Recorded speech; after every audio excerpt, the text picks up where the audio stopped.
There we go. How are you guys doing? And welcome to a little bonus live stream tonight. Of course, with the broadcast that's been sent out on Galnet today. I thought I would put up a little live stream and go out and investigate this. I've kept myself spoiler free. So I don't know how far people are. I've read the Galnet articles, but that's about it. So I'm pretty sure by now that's probably someone who solved it. I mean, it's been out for a couple of hours, so it probably has been solved, to be honest, at least the majority of it. Location is found, yeah, I would expect so. But we're gonna see if we can follow in the steps. I don't know, I know Frontier wanted to do it a little bit more difficult this time, so I don't know what we'll be heading into, but we'll see how far we can get. So, I mean, I'll try to keep it spoiler-free in chat, but obviously the livestream will contain spoilers. I'm going to show how we solve it unless we go along. But if I get stuck, I may ask for pointers, just so we don't spend 2 hours going in the wrong direction. Thank you, Dunkel.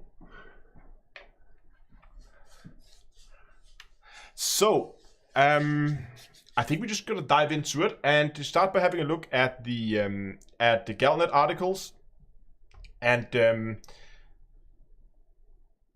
we'll see how we go. Martin asks, "Do I know where it is?" No. Again, I kept myself spoiler free, so I don't know anything at all. Actually, hold on. I should just check. Let's quickly jump back on the main camera here. If I set this up correctly. It does that again. Why does it do that? Interesting. Okay. We are... Yes. We're good to go. Oh, we get the right scene. There we go. Perfect. Yeah, Tom, I like that. I love that transition. Okay, so let's go ahead. By the way, I've already moved. There's a system that's mentioned in the Galnet article. Already moved my carrier here, so I have all my ships with me. It's a bit out of the way, out of the bubble, so that hopefully is gonna help us. Maybe, I do not know. But I moved my carrier out here, and I would expect the system to already be packed full of carriers. Yeah, look at that. Look at the carrier curtains. Everybody's out here right now.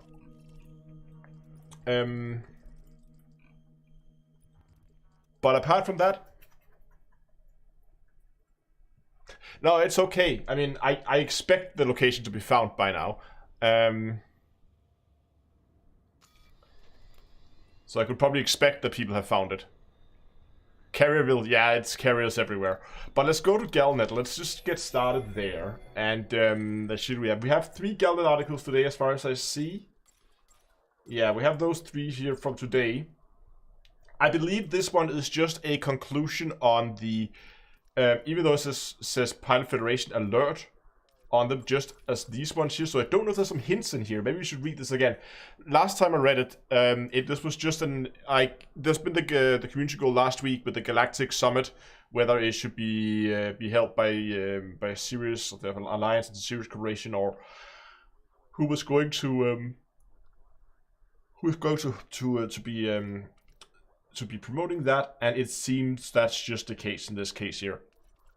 Series Corporation has received more data than Utopia, and will therefore be the host. They'll host the Galactic Summit.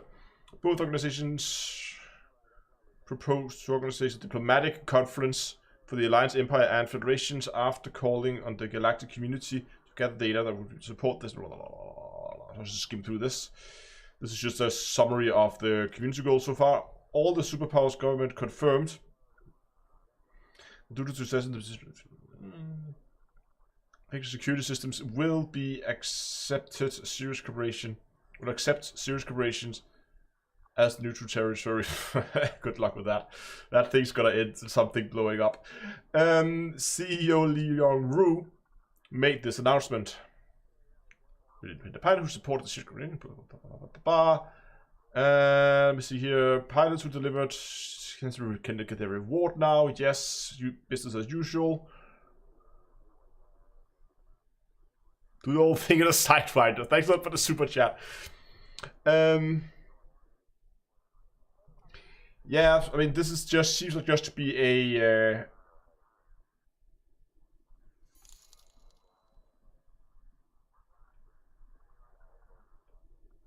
Okay, so we're gonna have the Galactic Summit late February, and then run over like a 3-week period until early March. This is gonna be interesting. Wonder what they're gonna be up to. But I don't see anything in here regarding the distress call. We can actually listen to it if you want to. An independent vessel has detected a fragment of a mysterious message coming from an unexplored region of space. Commander Elisa Solomon was traveling through the Swallis XXD C1-30 system, that's where we are right now, when her ship's communication array picked up a faint transmission. The message was as follows. This is an emergency broadcast on all frequency from Serene Harbor, I think. We are dash. The transmission ended abruptly and did not resume. The signal did not contain any identification data or indication as to its origin. Commander Solomon gave more details to Vox Galactica. The message appeared to my comms channel as a text and an electronic generated voice. It was I wasn't able to determine a source, only that it was broadcasted within 80 light years of that system. Okay, 80 light years. Let's begin writing stuff down as we come across it here.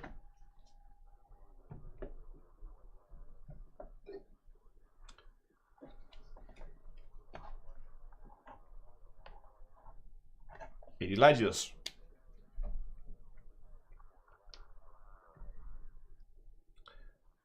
My schedule was tight, so I couldn't spend long tracking it. I have no idea if the Serene Harbor is a starport, a settlement, or even a megaship, but it is obviously a mayday signal. Someone somewhere is in serious trouble. I've asked for the Pilot Federation to share the information in case any of my fellow commanders can help. To help triangulate the source, there's a call out to any another ship that were in the area at the time, which may have received a similar broadcast. However, no response has been received as yet. Okay, you know what we're gonna do? I'm just gonna check. I don't think I have a whole lot of bookmarks in this area. No, I don't. I have That's Enough like Dav's Hope 2, but that's so far away. So we're just gonna bookmark this system here. So we have that as a reference point because we have the carrier there. So that's, but in case we move the carrier later, we're gonna leave that there. And we got 80 light years down here. So, what else? Yeah, which may have received a similar broadcast. However, no response has been received as of yet. Okay, so we know it is just somewhere within 80 light years. That's a lot of space. We need more. But there is another article here. An encrypted message seems to provide planetary coordinates related to the mysterious signal from Serene Harbor. The message received by the Pilot Federation was as follows. Welcome to Serene Harbor, blah, blah, blah. So we have latitude and longitudes. Again, writing this down. 56.4. And longitude minus 8.3. And then it says theta 3.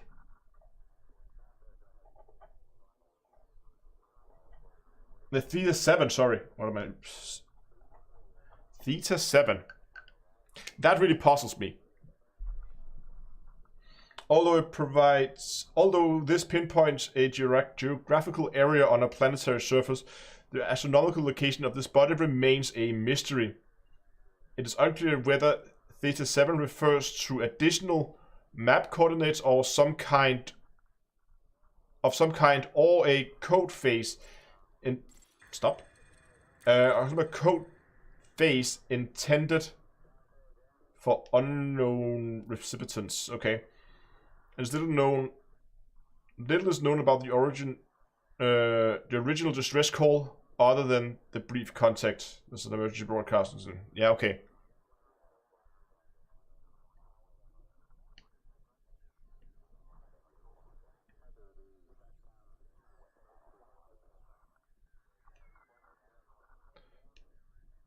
So there are, David says, there are 4,800 systems within 80 light years. Yeah, I'm not gonna comb through that many systems. Theta is the 8th letter. Are you sure? Alpha, beta, gamma, delta, epsilon, eta, zeta, theta. Yeah, you're right. 8. Okay, so that means we have something like theta is 8.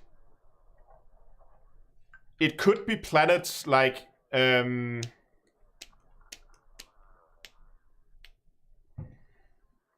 So here's what puzzles me with the theta 7 one. Because like if we look at the way we name planets, we always go if there's more than one star, we designate the star, and they are labeled ABC. So if it's the first star, we start with an A. If the second star, we start with a B. And the second letter, or the second character, is then the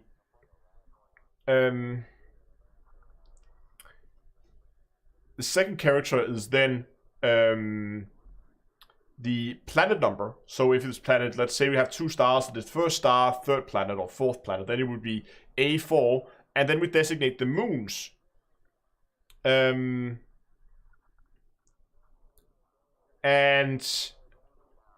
the moons are then the letters A to like ABC. So what puzzles me is we have a letter first, and if that theta, does that mean that we're looking at a system with 8 stars in it?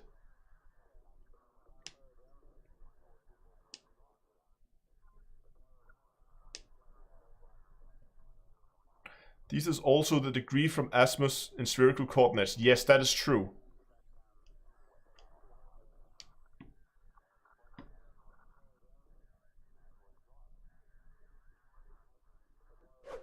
Yeah, again, it could mean 8th planet. I mean, if we have 8 planets with 7 moons, that should narrow it down, but it still means, and we still have 7, or over 4,000 systems to comb through. But 8 star would make sense, but a system with 8 stars is rare. And if there is a system with 8 stars, then that would be, and that 8 star also has at least 7 planets. That would be a strong indication that we're on the right track. But I don't even know how to, I mean... Yeah, see, it could, people over on Discord or on Twitch say it could be the 8th planet, and it's the 7th. Oh, so you're saying it could be the system with 8 planets? Yeah, it could be just combing through the galaxy map for hours. More realistically, we'll probably be beginning to write a script and then comb through EDSM data.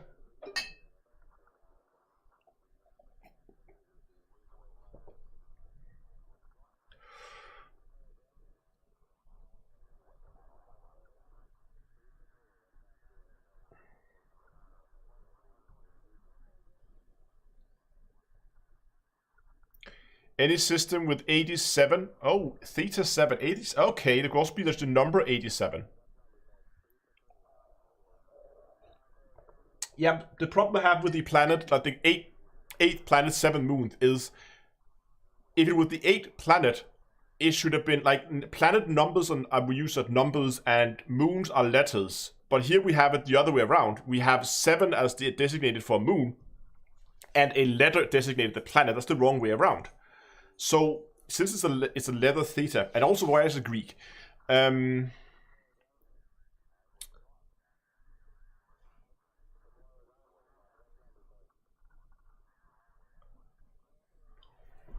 the system of Greek numerals, it has the value of 9. Okay, so it could be 8 or 9.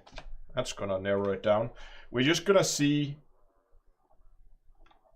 if we have...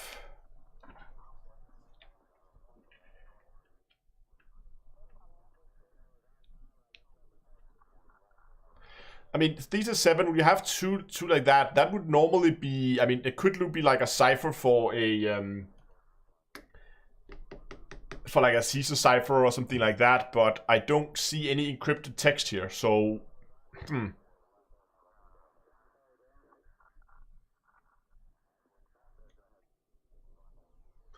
Either might mean the number of stars in a constellation or brightness. Could it maybe refer to the star type?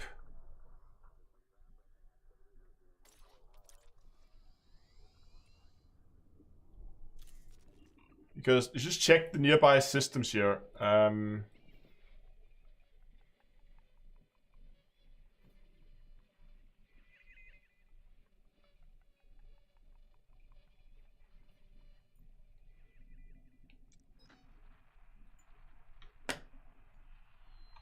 What was the... Hold on, what was the name of that? I'm just gonna try something, just to see if it's that easy.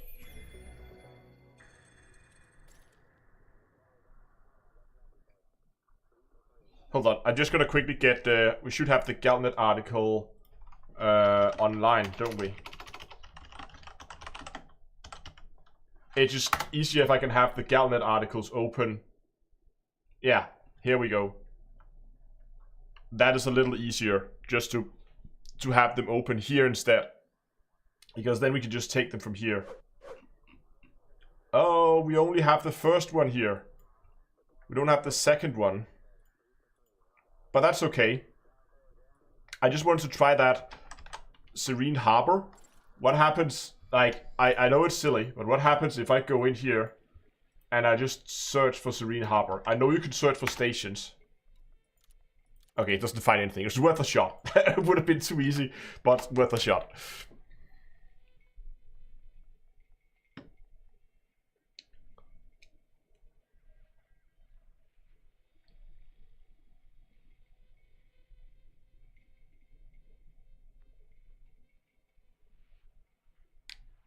Name of generation ship.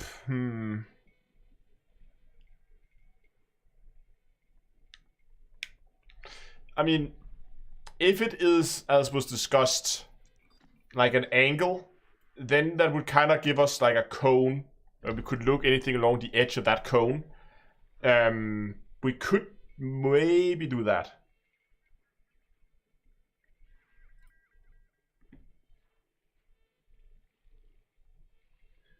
Yeah, problem is, if it's 8, that becomes an L-type star. 1, 2, 3, 4, 5, 6, 7, 8. Or Y-type stars. Oh, that's funny, look at that. They're all up here in a plane. Is that the L-types? That is weird. Why do we have a band up here of L-type stars like that?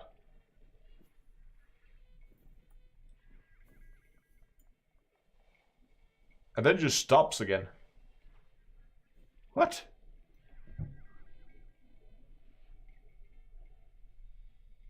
Maybe it's just a fancy salute. Theta 7. It kind of does look like... Yeah.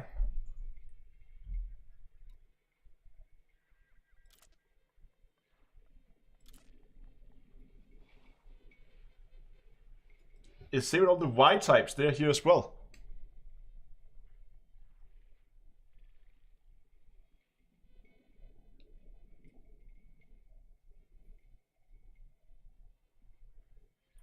Yeah, you're probably right. It's probably just because somebody... I'm wondering... no, we're not even at the galactic plane. Hold on. Let me just check something. My soul is higher.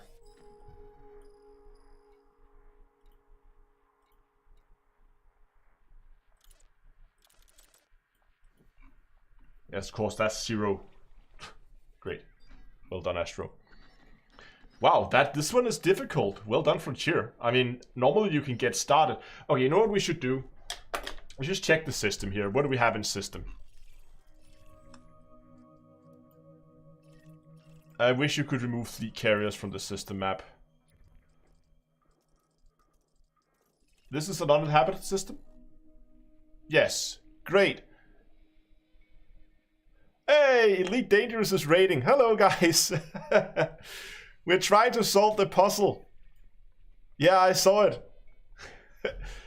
And I'm already stuck. I just started, but I have no idea how to even get started on this one. So there's no stations and systems, because with the Adabastro event, we had the local news article that was only visible on one of the stations. But since this is a uninhabited system, that means that's not the case. And so far we have 80 light years, and we have that theta 7. And the theta 7, I think, is what we need to work on, because 80 light years is too much space to cover.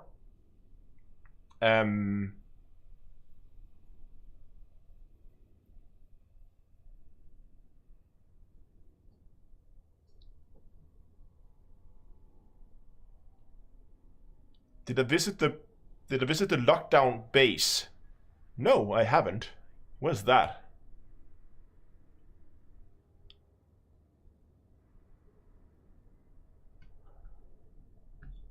Okay, let's try to go into space and let's see what we have in system. And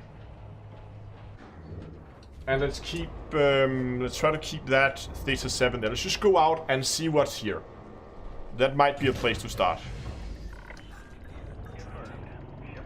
That's a good point there. Somebody said I should be looking for listening posts. That's actually a really good idea, because if somebody picked it up, if there's a listening post in the area, that might actually be a good place to start. Let's go and look for listening posts.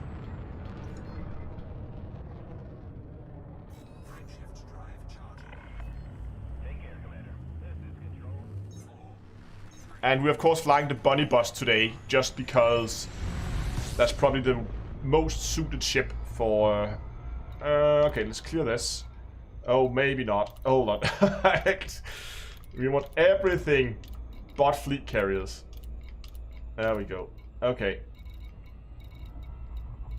Let's just find the right group. There we go. Let's give the system a quick honk.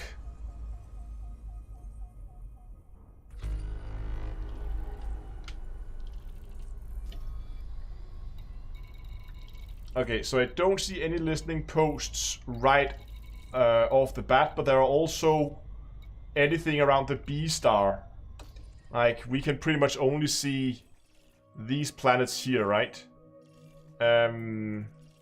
So this whole cluster out here we haven't really explored. So let's try to head out towards that star, so we get a little close and see if we can see anything out there. Because if we're lucky, we might find something out there.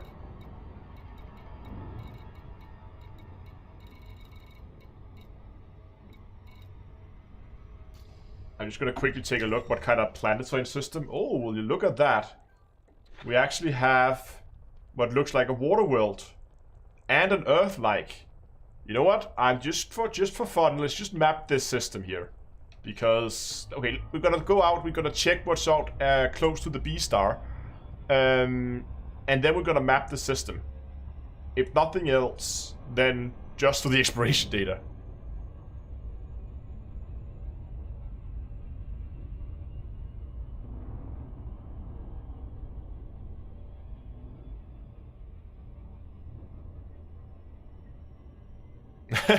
Marcus over on YouTube was like,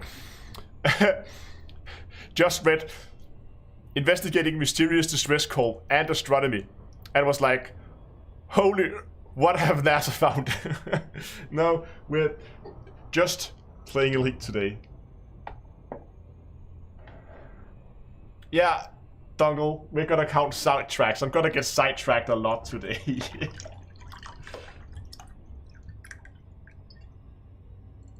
Damn, alright. Where did I park my carrier around? Because some small planet. Okay.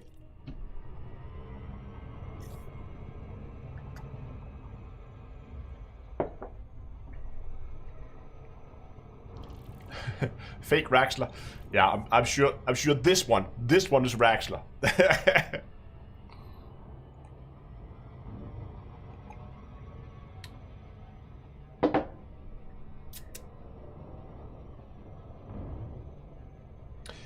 What? Oh, but it's 26 something. That's not too bad. We can map that relatively quickly. We should be in range of, well, nothing right now. A few planets, but still no listing posts. We need to get close to the B star here before it gets interesting.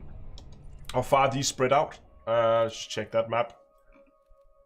We also have the C star all the way up there. So A and B are relatively close.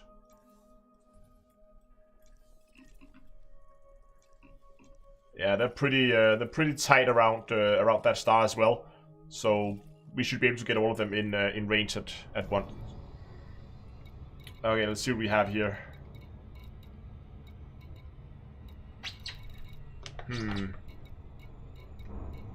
Should slow us down here. I should now be in range of all the planets around the B star, but I still don't see anything. So I'm just gonna go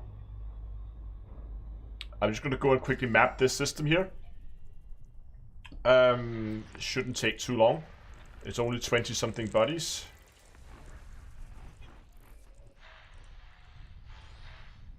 What do we have here?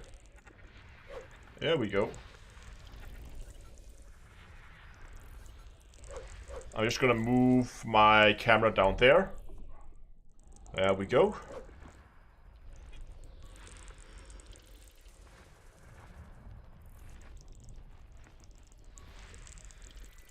Nothing there. There's something in here. Oh, that looked cool. Look at that. That's a cool looking, probably because we're seeing it from the dark side here.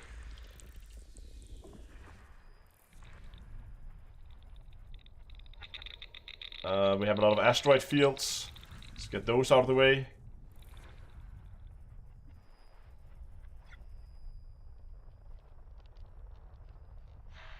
What is that?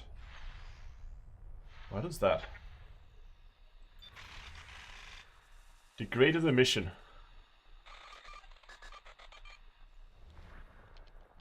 Nah, who knows? If we have nothing else, we might as well drop in there and have a look.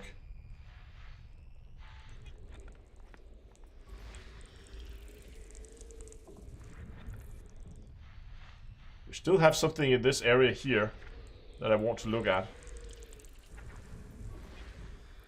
So far,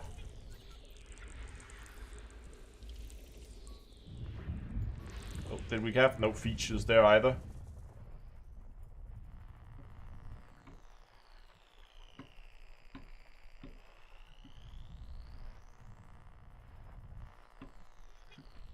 So then we should have a lot of stuff back here. There should be the water world. And a moon.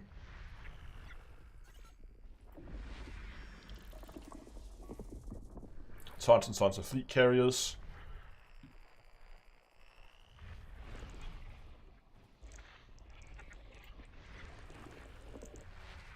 Oh god. Look at that. Fleet carriers for days. Can barely see the planets for fleet carriers. Yeah, it's probably all the fleet carriers that we have here. But I just want to make sure that that is in fact the case. And there's not something else hiding. High metal content world. Still missing 3 bodies.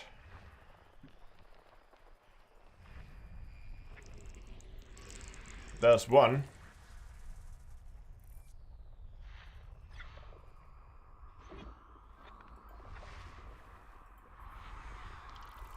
There's the Earth-like, and we have all the fleet carriers now.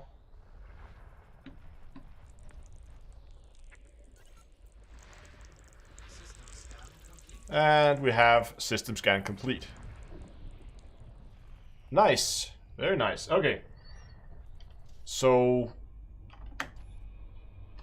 that's not what I wanted. That's what I wanted.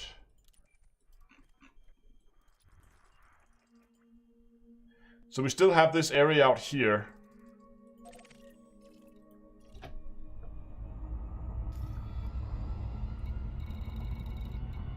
Because now that we've mapped it, we still don't see anything. Okay. Let's just go out and check those 2 stars. If somebody were weird enough to put a listening post all the way out there. I guess they could have.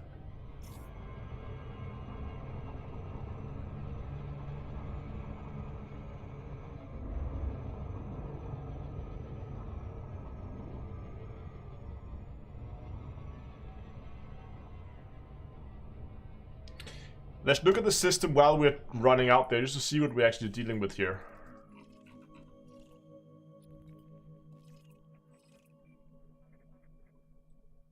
"13 human.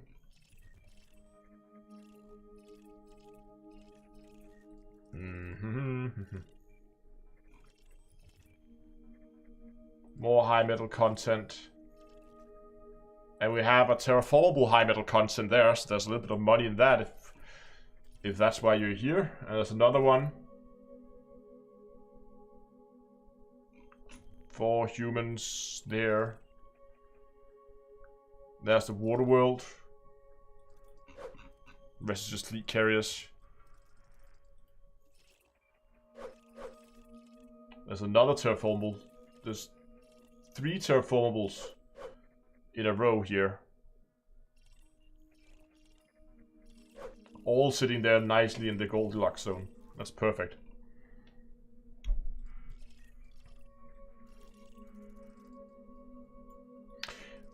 Interesting.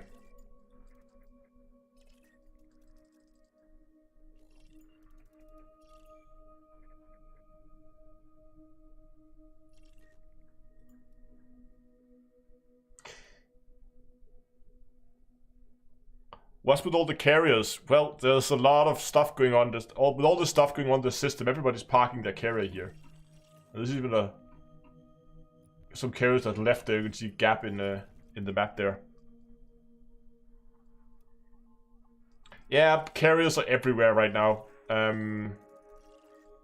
As you can see, fleet carriers is flooded in.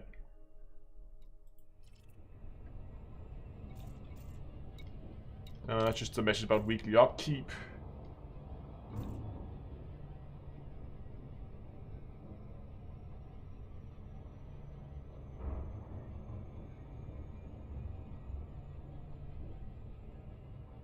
God, we have a lot of flying to do. Casual Gamer just landed on the North Star. Well, welcome aboard. Stay at your own risk. I can't promise you if you log out on the North Star. I can't promise you where you're gonna log in.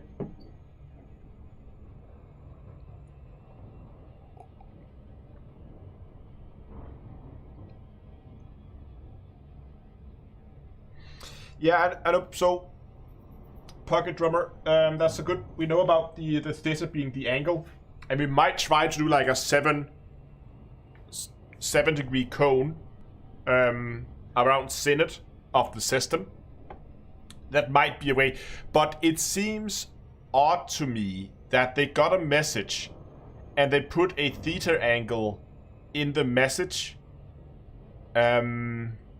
Because why would you do that? Because the theta angle would be... I mean, if you're given the location of where you are, then I mean... that theta angle only works from the system that we are in then, if that is the case. That seems like a really, really weird, like, law-wide, really, really weird.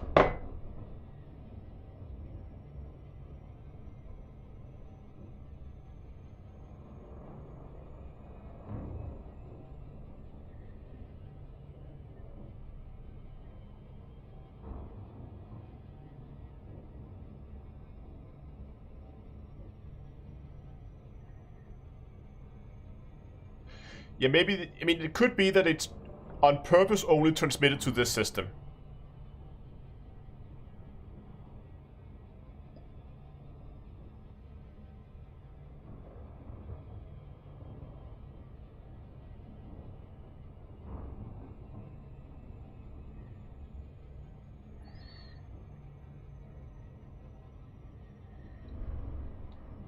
I don't know. I'm just gonna see. I hope we're gonna get a listening post. We'll have a little bit more to work with.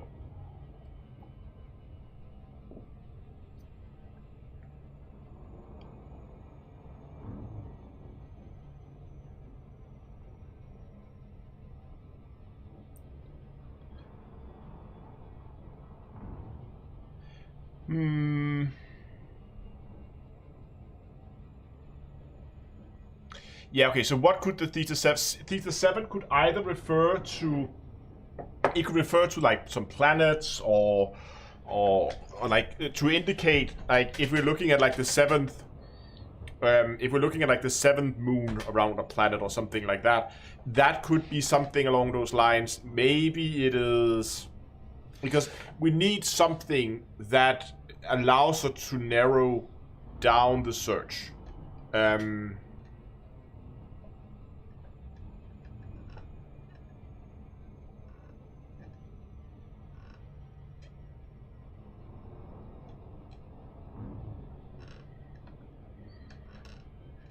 Planetary polar coordinates. Yeah, but we already have the planetary coordinates. And they are already polar. Yeah, exactly. It's 07. I'm just gonna... Maybe I should actually keep an eye on what we come across here. I mean, it would be a really shame if I... And what's that one degraded signal in system?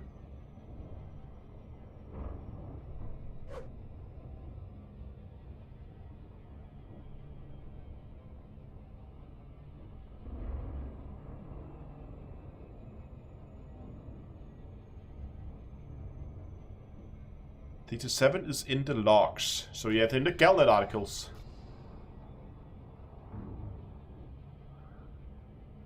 Yeah, but in spherical coordinates, you don't normally use theta as the radius. You use rho for that.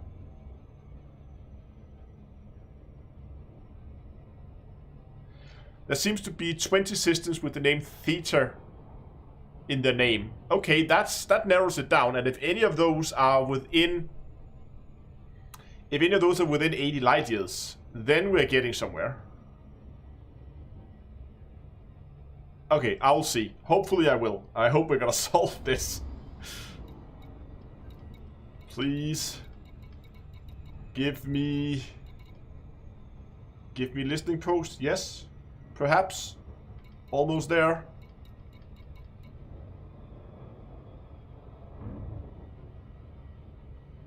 Come on, 400 light years. Light seconds even. Wow. 200.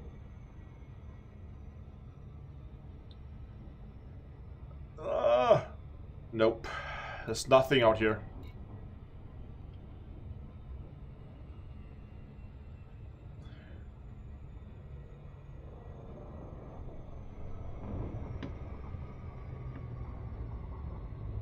Okay, so the closest people have found like hundreds of light years away. That seems to not be the case then. It could also, okay, theta can also, it's 7 letters in the Greek alphabet, but it also means the number 9. I've seen that referred to a lot. So we both have like 8 or 9 that it could be somewhere.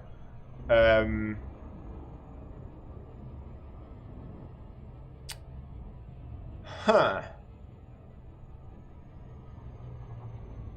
Because this just seems to be empty space. The only thing we haven't checked is that degraded emission. It's probably just the degraded emission.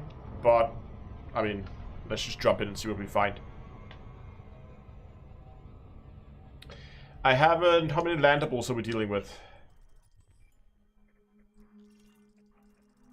Well, there's only one landable planet or one landable moon in the system.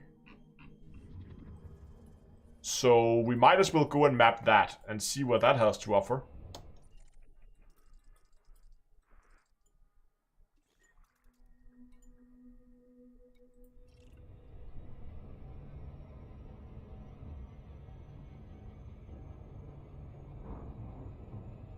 The degraded casual gamer says the degraded is not in your instance. Then it is probably a dot. And in that case, I'm just going to move on and map the moon. As we're flying back.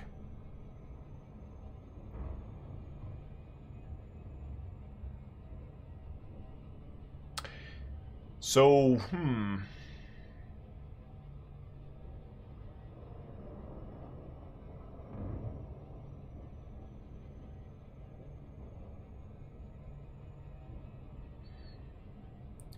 yeah, the Greek characters could be a corrupted. Yeah, because it's weird that they suddenly use Greek letters. That is true.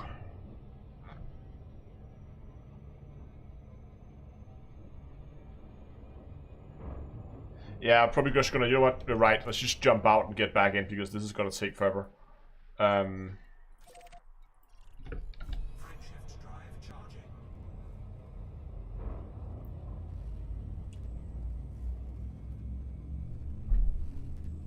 So, for those who just joined, here's a quick recap. There's been some messages posted in galnet regarding a distress call that was picked up in the system I'm in right now. From a place called Serene Harbor. And I'm trying to locate it. It has already, like, people has already located it. I started, like, 40 minutes ago.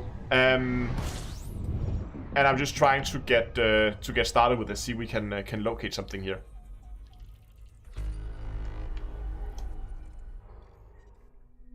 There's quite a few people here, or planets here as well. Let's quickly check the system. Anything? Not right away.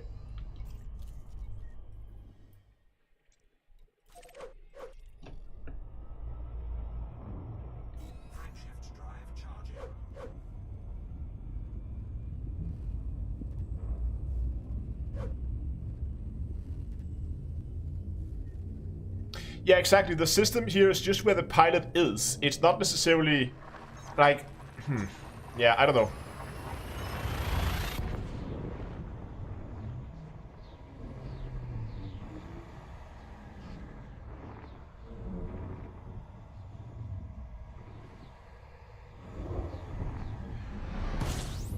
Yeah, so, yeah, we also have latitude and longitude for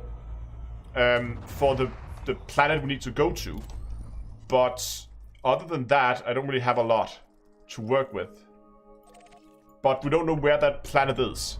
And people ask how many systems are within 80 light years. We have around, I think the number is 4,800 or 4,500 people posting in chat.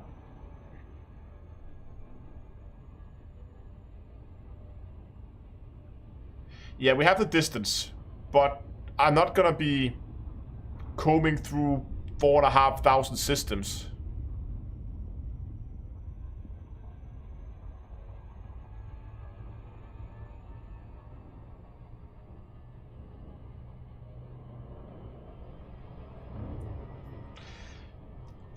Daniel, a small hint. Don't push it too far. I just want to like see if I'm getting in the right direction here. I think my next step after mapping the planet would begin to look at that theta angle. And begin to investigate that.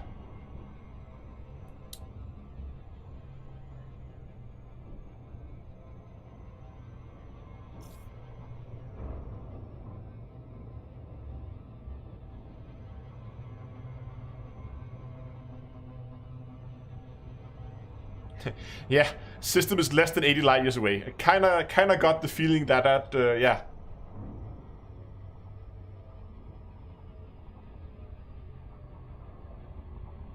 Is the North Star going anywhere soon? I don't know. It's not going anywhere in the next 15 minutes, that's for sure. Since I haven't scheduled any jumps. But I can't really say whether I'm gonna be moving out in like 15 minutes or it's gonna be in 2 days.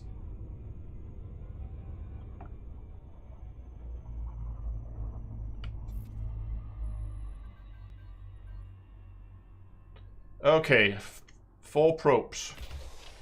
Just get these like let's put one like I don't even know, like there, and there, I guess.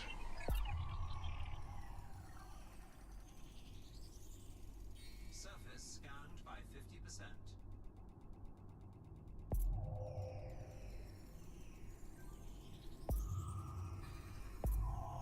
Surface scan complete. Okay, we got that. 2 human signals. Let me guess. Fleet carriers, right? Yes, so there's nothing detected on that one.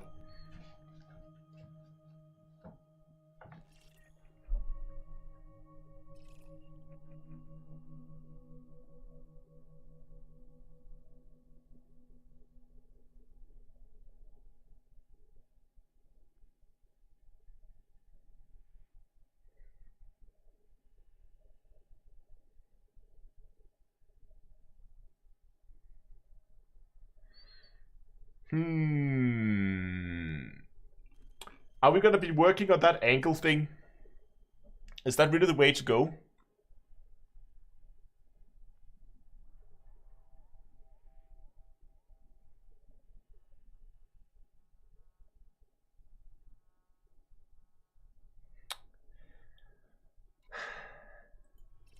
I mean, that would narrow it down. Because if we make a 7-degree cone, like, so 14 degree in total, 7 degrees to either side of Zenith, and began to search that area, that would narrow it down. But it would still be a lot of systems to comb through. I got a small hint.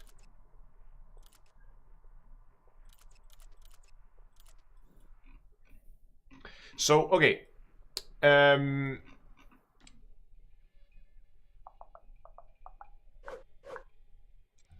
See, that could be a way to go.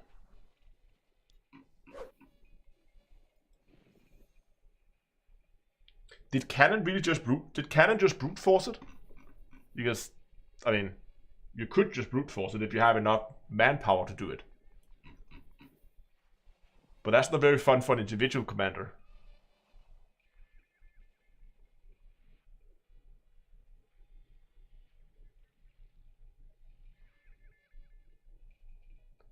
The settlement is on EDDB. Yeah, I can imagine.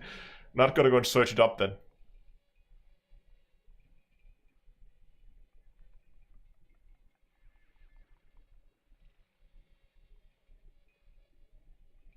Hold on, what did the galnet article say exactly? Did it say within, or did it say approximately, or what did it say regarding the distance? Because are we looking for any system within 80 light years? Or are we looking for anything like, it says within. Oh, great.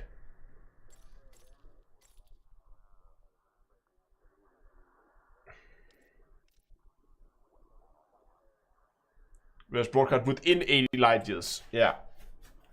Damn. If it was at approximately 80 light years, then it would have been a little easier. Then we kind of had a shell to search through. That would have been making it a lot easier.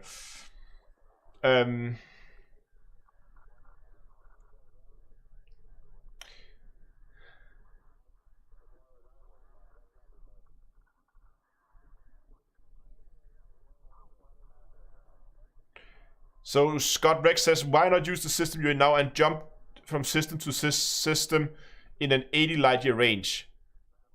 That's a lot of systems. I'm not gonna comb through 4,500 systems. Dorian says, look at Reddit, dude. No, I don't want spoilers. I'm trying to solve this myself. I will maybe take hints from chat, but I specifically want to solve this. Not just want to go and look up the answer. That's not fun.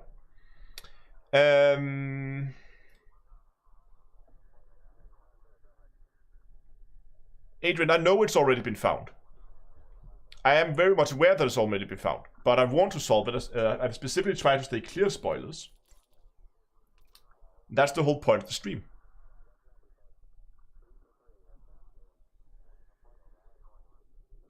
Right, there was a picture from Frontier, wasn't there?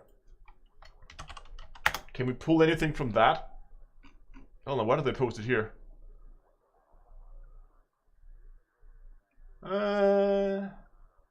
Okay.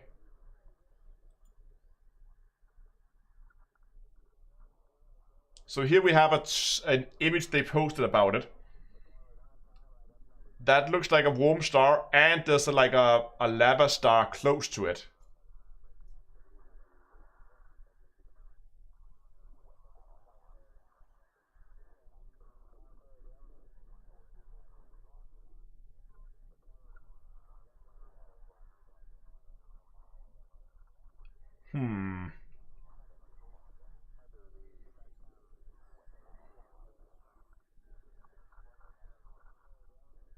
I don't know if there's any logic behind it. I mean, if the point with this is just it's gonna be a brute force and we're looking for this system here, this kind of looks like a damaged station of some sort.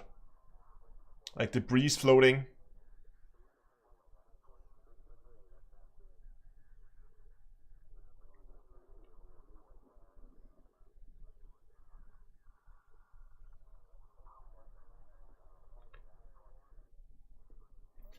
I think is that a K-type? I think maybe. I don't know.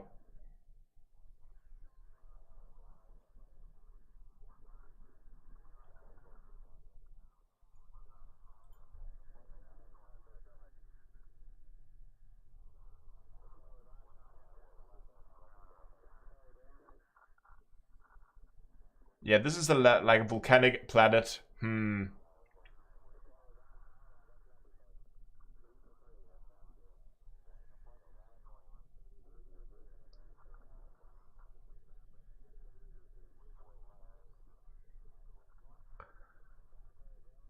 Looks quite unique, yeah. But I'm just thinking how we're gonna search this, because we could just start looking, like jumping to random systems and see what we find. Yeah, we have a few stars in the background as well, but that's gonna be difficult with so few to try and triangulate anything from that. Yeah, with the 3 bright stars in the background. There's one of them that's kind of blue. Like, can I zoom in on this?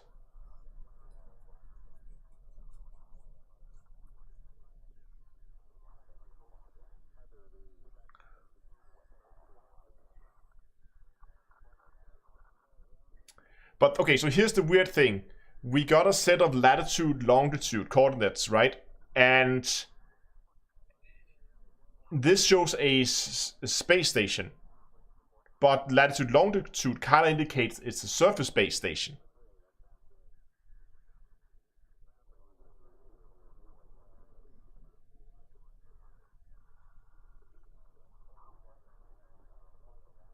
Yeah, exactly. It was posted over there on Twitter as well. But then, what did they post here? They said,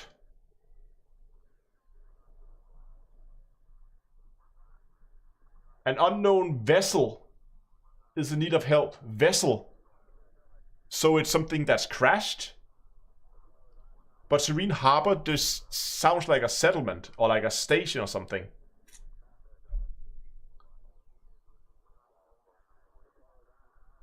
This is really weird. Like, it looks like we're looking for... Are we looking at 2 different locations?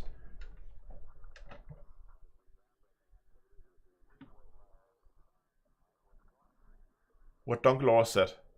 Fingers crossed.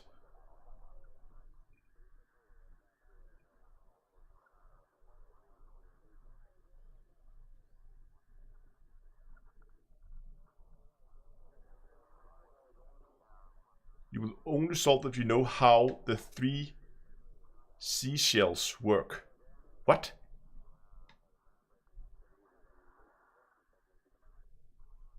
Yeah, it could be like a ship that crashed at an outpost.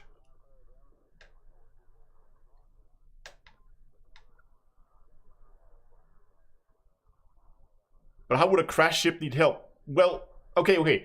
So what if we're looking for a... Now we're really grasping for straws here. What if it's a ship that crashed into the outpost?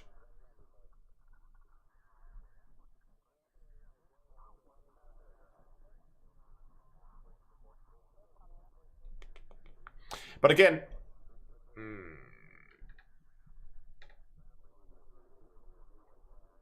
Use the galnet map and filter the stars. Okay. So some of the hints that we have already, we can begin to filter out. Somebody said that we're looking for... I have a few hints. We're looking for a K-type star. But again, the hints... Okay, guys, the hints I'm looking for...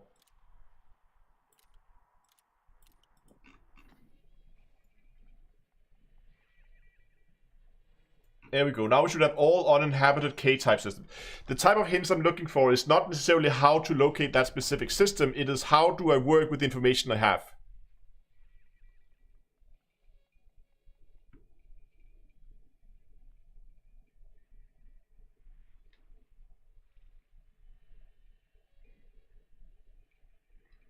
Yeah, maybe an MK, that kind of area we can like... It's not probably not an L, but if we take M and K stars, that could be it.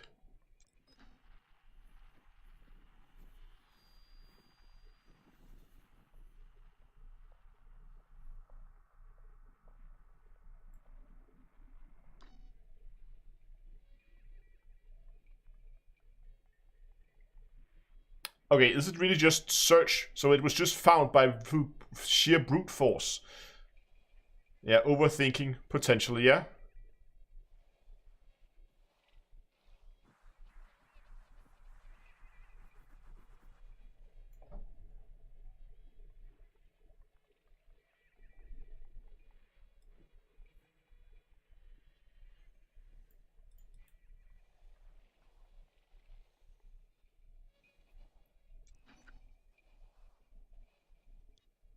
How far we're way up here? We're already too far away, but again, this is a huge amount of stars to look through. And it's not gonna be feasible to look through this much space.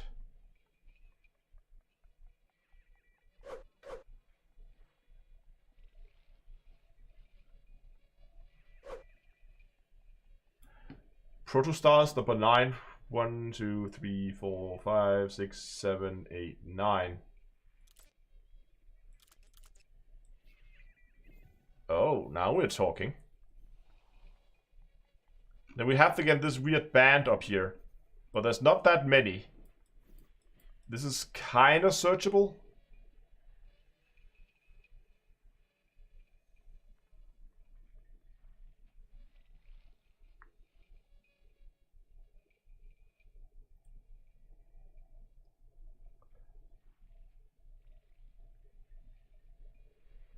Okay, I would like to know, has anybody figured out the theta 7?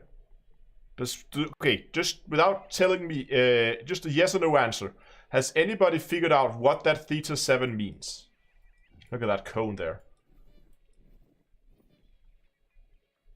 Yes. Okay. Great. So I would like... Somebody says that we have figured it out. Somebody says it's a red herring. So what is it?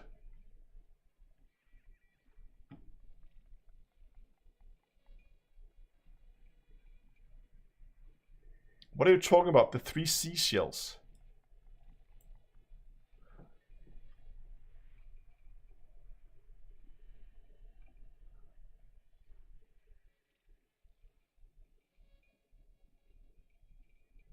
Theta 7 is a person.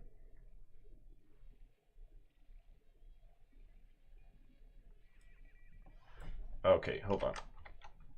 Google.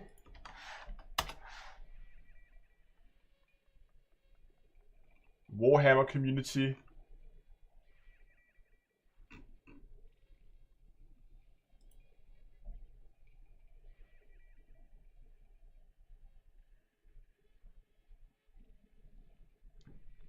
Theta 7 won't help me. Okay, great. Wonderful. So that's a red herring, basically. It might be referred by... Maybe it's going to make sense when we're there.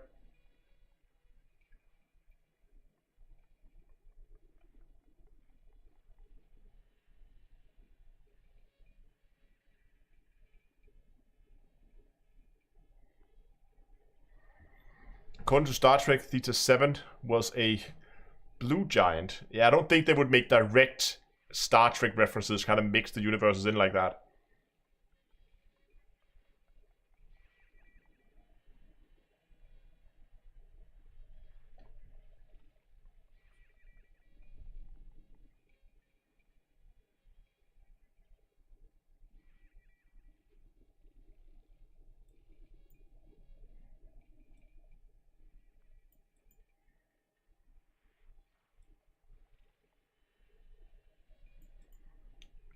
Okay, so they basically brute forced it. Some people in chat saying that they were just brute forced from here.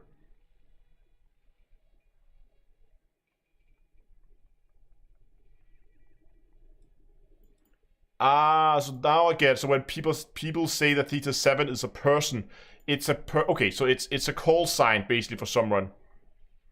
Okay, got it. So that solves that. But if that means that this has been brute force, there's no way I'm gonna be able to brute force this on my own.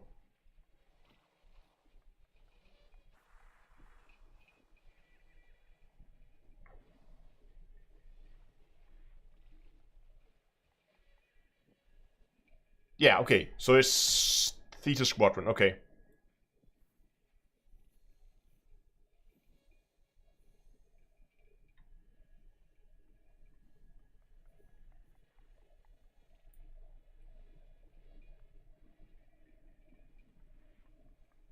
Okay, so, okay, if it's really just brute forced, I get it. Okay, so it's a way to slow people down. And I don't mind people brute forcing, like, but I think it would be more fun if these kind of mysteries were solvable on your own. And you wouldn't be reliant on having a million people just brute force through, like, 4,500 systems.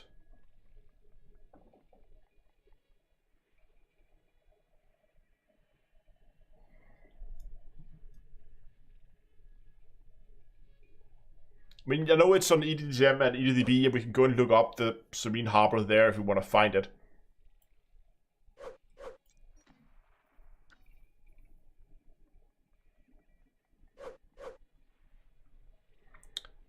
Yeah, there's not much puzzle to it if it's just, like, go brute force this whole area, unless there's more steps to it, if that's just the first steps.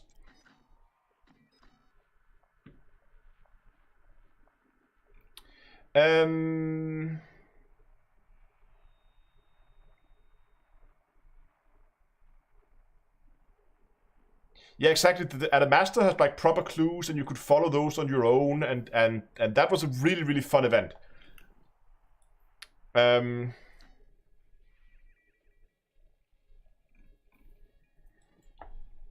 we filter for?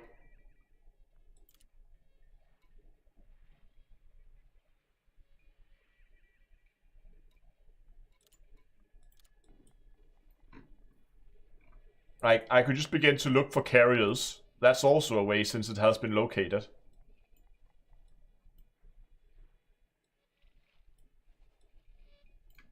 Can we see how many carriers are in system? I mean, you can see here how all the carriers are scattered around this system, so it kind of looking for something similar like that.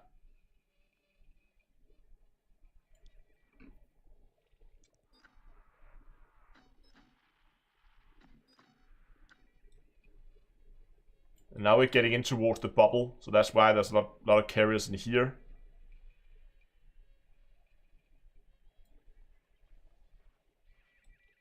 Kind of have a small cluster of carriers here.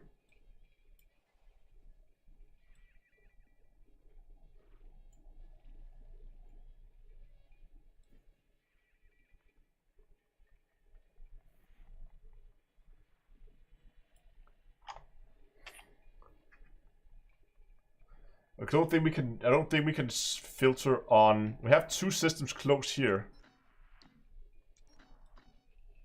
but I feel like we might be too far out here. Yeah, 160. We're way too far out.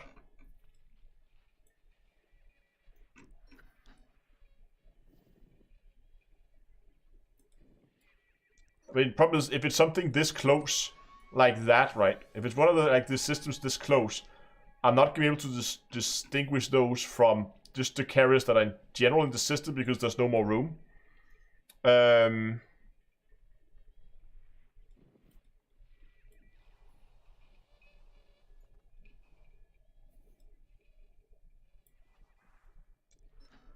see, we're already too far away here.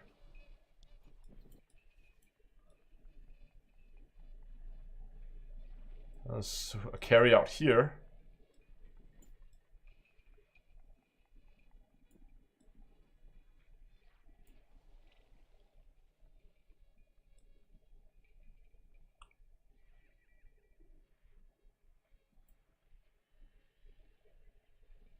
No, yeah, so the first... No, so the galnet article, regardless triangulating it.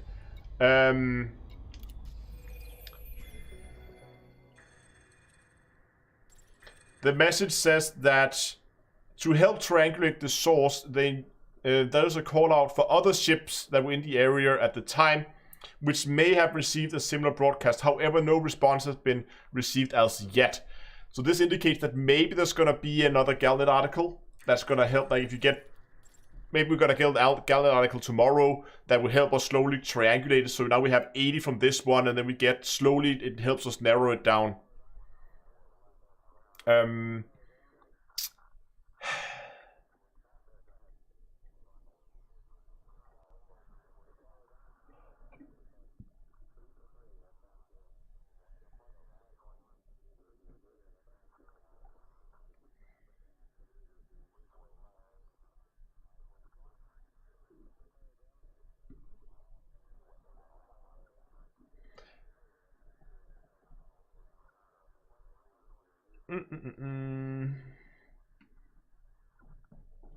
I mean, I really wish there were a way for like you could solve it on your own.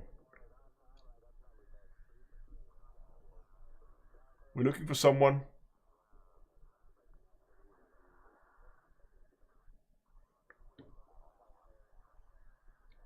How do I not have UC on the North Star? It's planned to stay in the bubble. I don't need UC on it.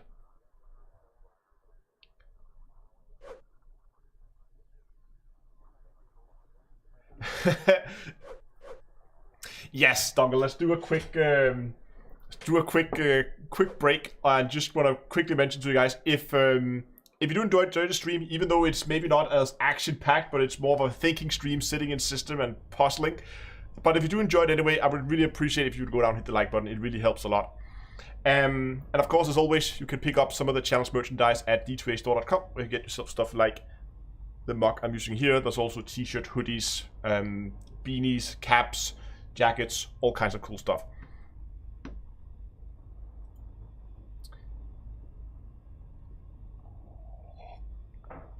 No, there's no community goal this week. Instead, we have a mystery to solve. Yeah.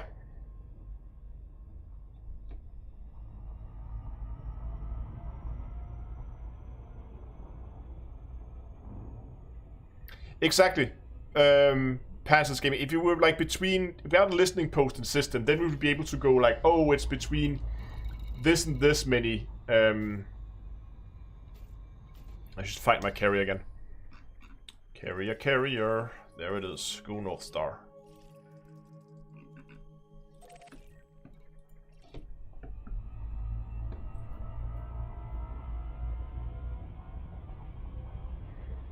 The first step to getting into the mystery is reading the galnet article.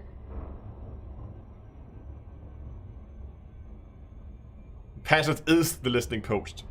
Oh, he said that if there were a listening post.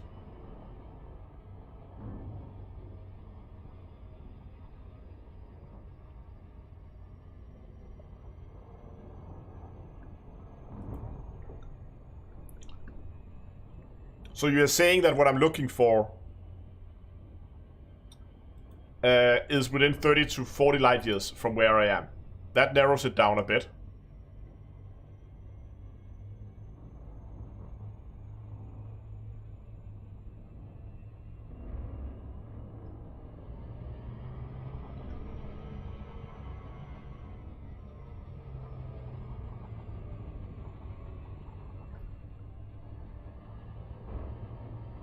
Just put that on autopilot. There we go. Now the Odyssey's coming, how would I feel like adding a survival element to Elite? I don't want to have Like, survival in terms of, yeah, you can run out of oxygen, but I don't want it to be one of those you have to run around and gather resources not to die. It's fair enough that they limit you the amount of time you can stay on the planet's surface at any one time, but it shouldn't be like, oh, you're out of water, you're dead, kind of thing. I don't feel like it would sit right with Elite.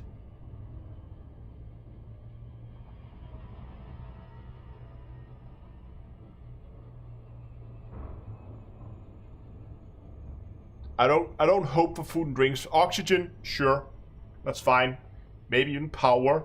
That maybe your suit's gonna have, I don't know, limited functionality if you run out of power. I don't know.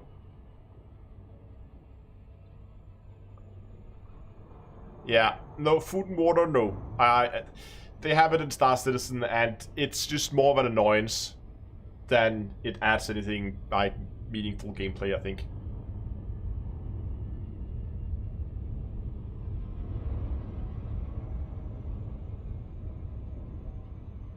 Hold your breath, yeah. I don't believe there's any listening wait.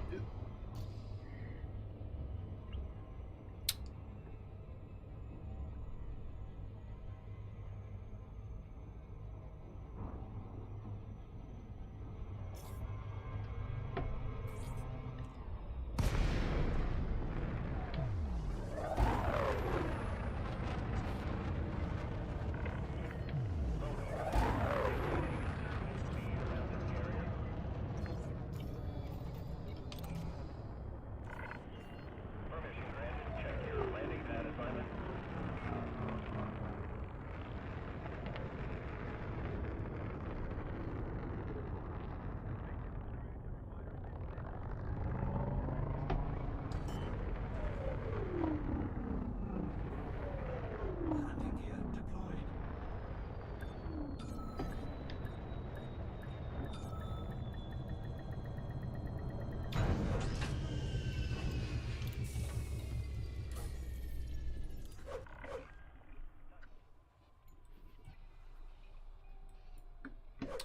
Okay, let's go back and let's look for...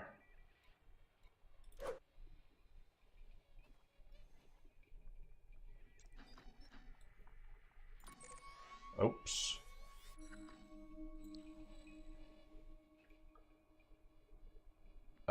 Look at carriers.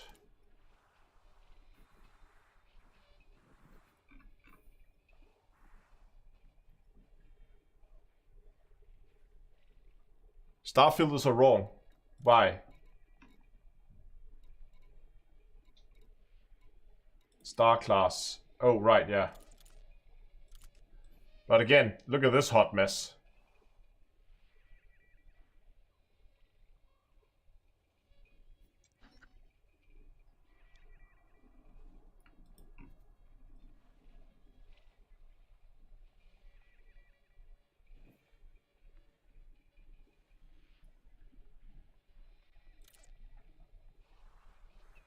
Add K types. And uninhabited systems. There we go.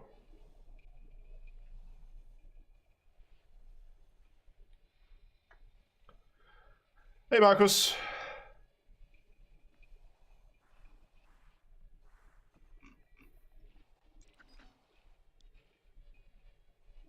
Pick one and go. Yeah.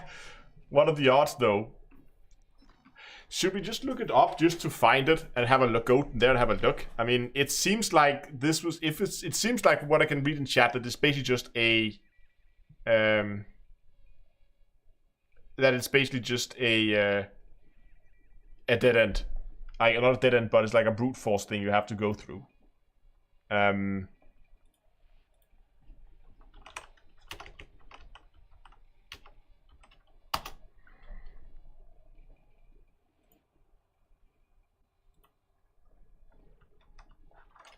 Just gonna check here. Let me just find it here. Gal, hold on. Can we find it on EDDB? Maybe let's do it on this actually the other screen where you guys can see it as well.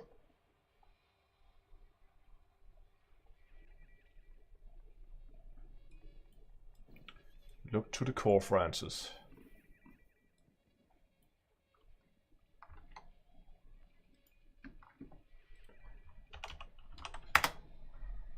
EDB. Attractions.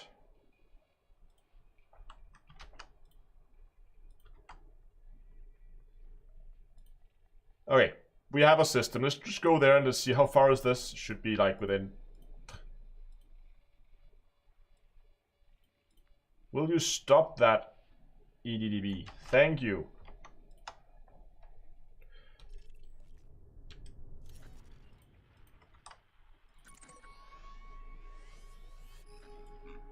That's really close. Yeah, so the cone thing has not helped me at all. There's nothing in the name indicating. Nothing with the distance.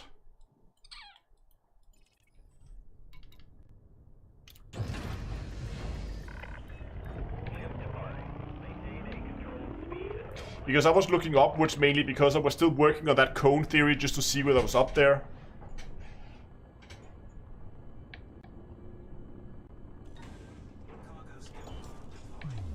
That's not what I was looking for. Okay, let's just go there and let's see. Maybe that's... Hopefully. Maybe this is just the first step. I don't know if there's anything else to it than that.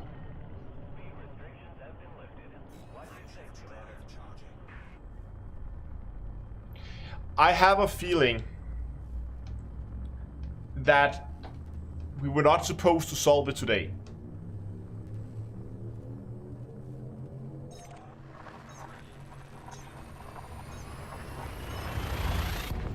I have a feeling that there was supposed to be more...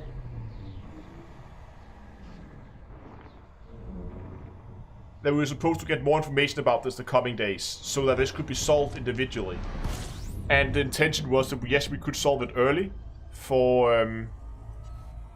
Yeah, but if you could solve it early if people brute forced it.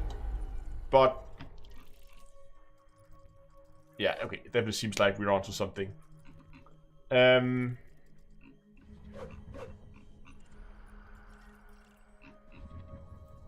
of these, though, looked like the planet in the photo. So that seems to have not really been, unless it's further out.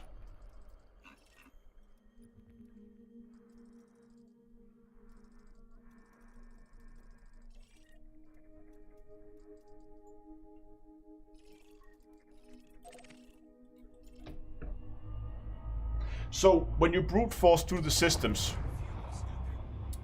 what are people looking for? Are people just basically scanning, like just mapping all landable planets they found? Or were they looking for something specific?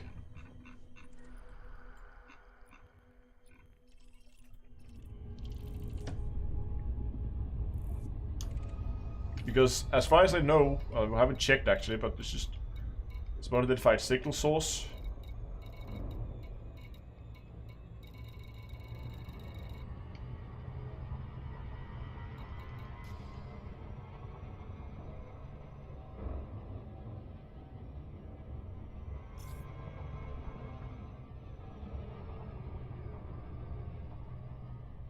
Oh, this place was found a few days ago. Okay.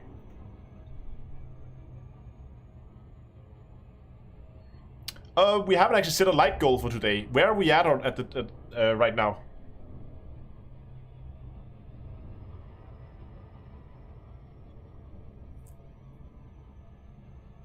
Okay. I don't know how much more there is to it, but let's see if we can make it to 350. So as always, it gets let's go 350. If we can get this live stream up to 350 likes before the live stream ends, I will set up a discount code for you guys on the merch store, so you guys can get yourself some merchandise a little bit cheaper.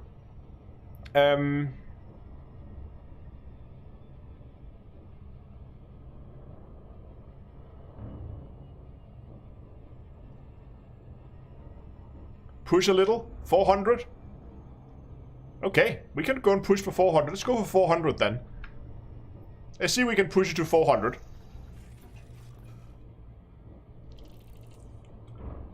If we make it to 400, then let's set up the discount code so you guys can get some merchandise. So regardless of whether you're interested in merchandise or not, you can help your fellow commanders by going down and hitting the like button. If you enjoyed the live stream, you haven't subscribed to the channel already, I would be really happy if you would do so as well.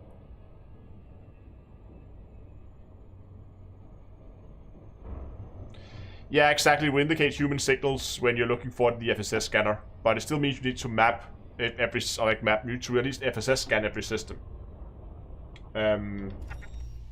Oh, that's the FSS scanner. It's not what we're looking for. It's this one. 4 probes.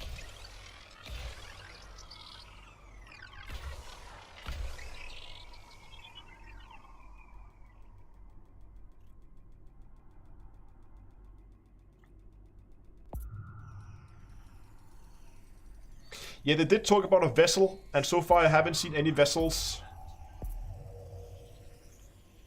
Surface scan complete. Okay. Does that mean we now know of a...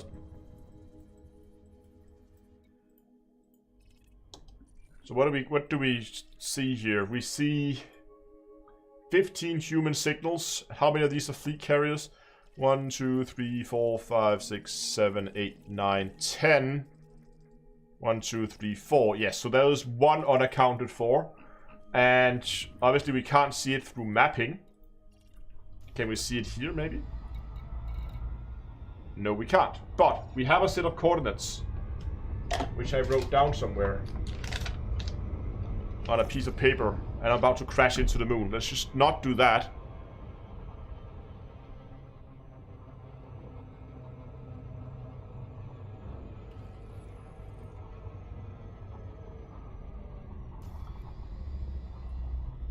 I have point of interests on, but I don't see it.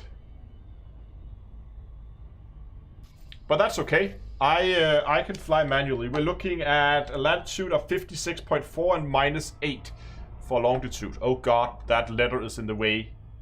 That's annoying. I can't see my... Okay, I can see I'm at 26 right now, it looks like. 26. Okay, let's get a little bit lower. And let's start by increasing our... And increase our... that one there.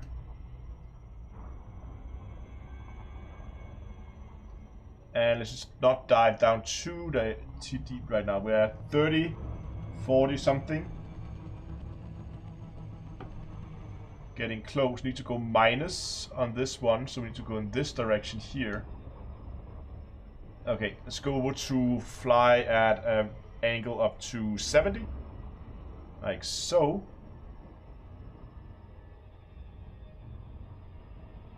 Hold on. Is it already a minus? It is already a negative. Hold on, I just can't see anything because there's that... I have that annoying letter in the way.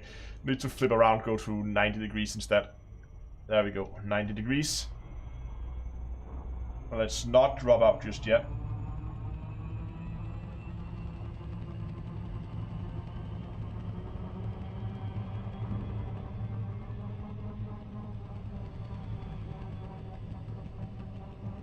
So to keep this at 90.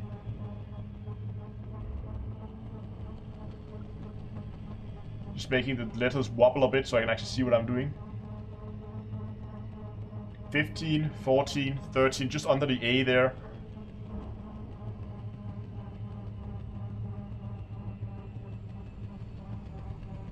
Oh.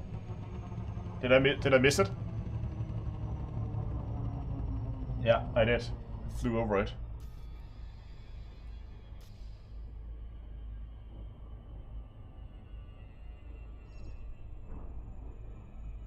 Unknown. There's something there. It wouldn't happen to be it.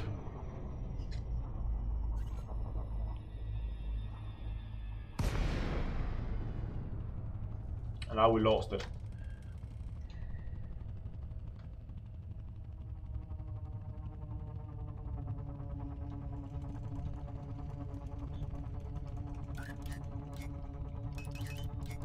Gravity is okay.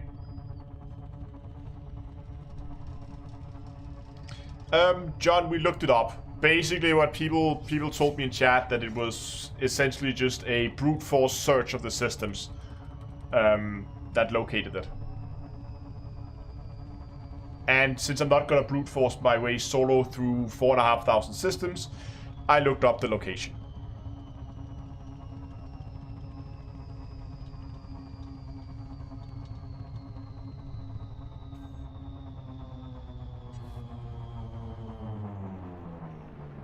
Okay, we're a little bit off. But we have unknown. I think we...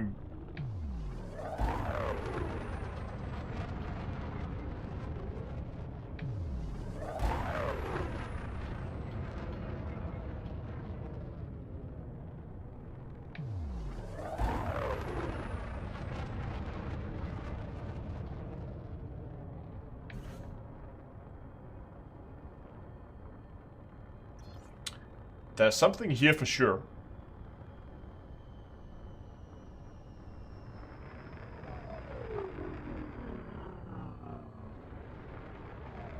What do we have here? Oh, there's a landing pad.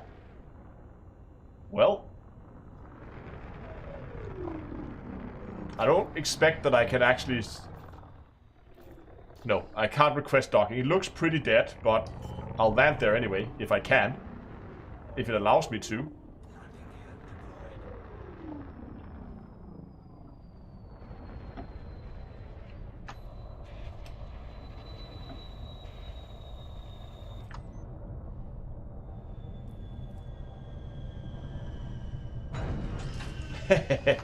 It did. Beautiful. And now Astro forgot his SRVs. No. I have 2 of them, so I can even go and mess up and blow one of them up.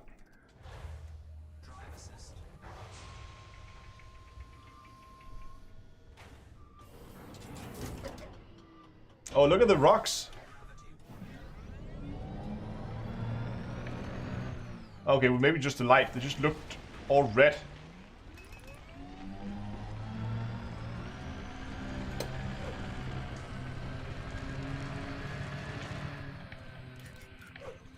I'm just gonna take a quick trip around the outer perimeter, just to see what I can find here.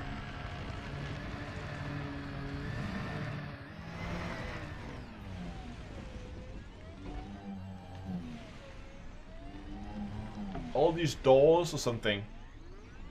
Not really picking anything up. Oh, there's another entrance over here. I think there was an entrance. This might actually be the main entrance. I thought there was an entrance. Yeah, there's an entrance over there as well. Okay. Oh, what is that? Look at that. There's something blue there. Just gonna go and check that out.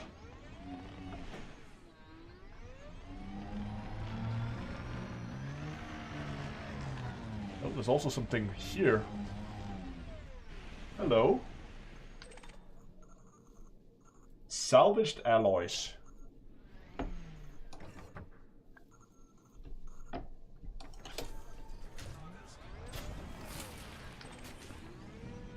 Oh, we got a satellite uplink here. Okay, we're gonna collect all the messages and we're gonna listen to them in the right order.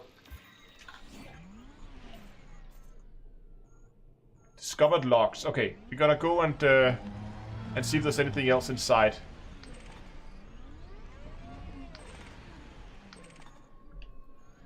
Got some hybrid capacitors.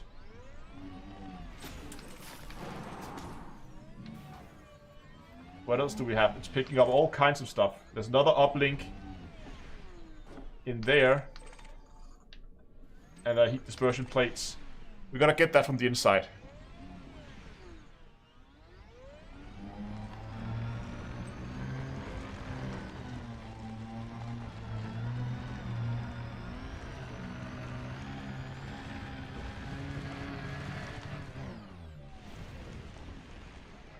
Oh, there was something that popped up on the radar there.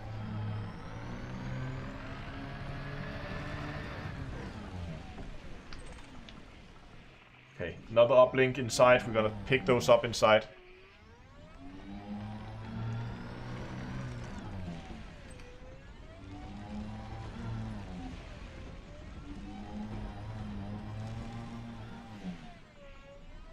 right now I just want to look around, and we're gonna basically just explore the base on my own here.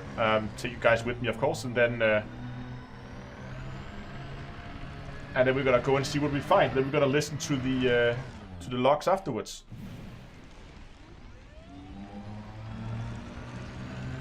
This planet is fun to drive on. I like this planet.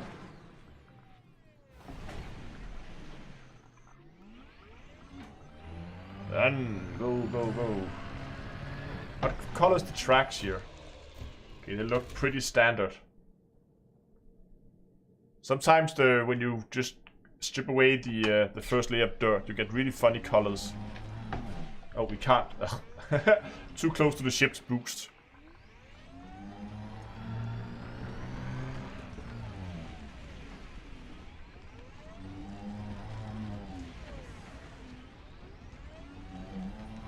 Okay, we're inside. Let's just get a quick overview of the base here.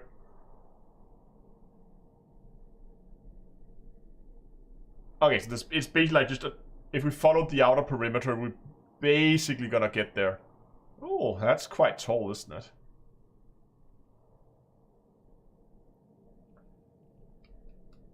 I wonder.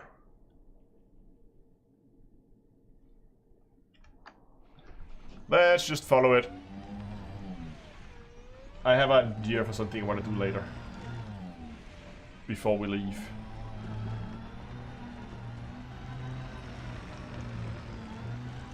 Just keeping an eye on the radar here to see if we pick anything up of interest. Anything targetable.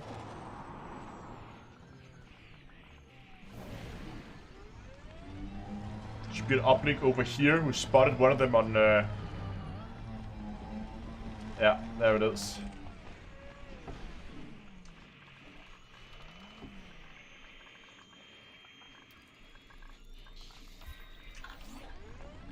So we have more discovered logs. I think I can. I want to. It depends on the gravity, but it's 0.24, so it's a little on the high side. So I'm not sure if I can jump it.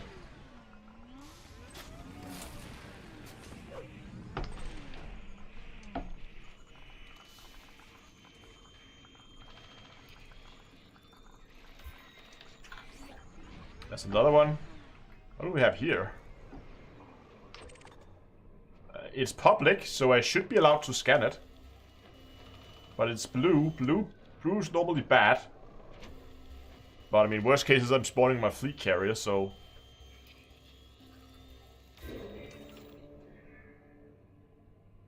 Unable to receive... Okay, so just data, basically. Fair enough. There's one over here.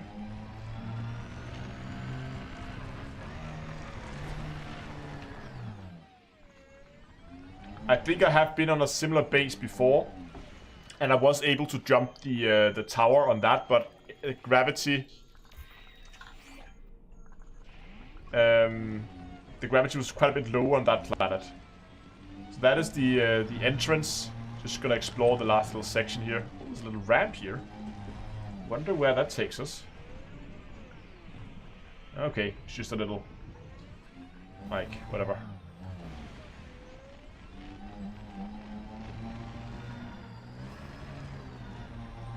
Okay. Let's go ahead and let's listen to the logs.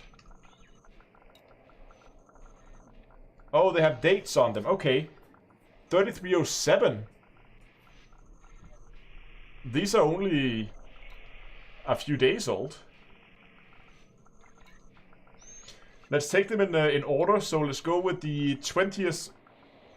Yes, let's go with this one. Let's take the old 3307, right? Oh, they have timestamps on them too. But, alright, let's just listen to them in order.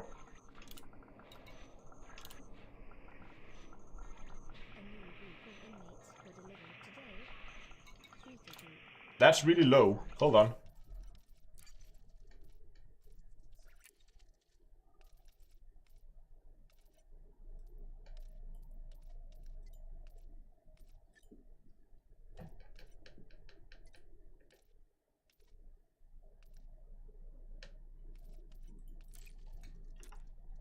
them the usual welcome that all our guests have to go Oh. through. Afterwards they were assigned their designated number.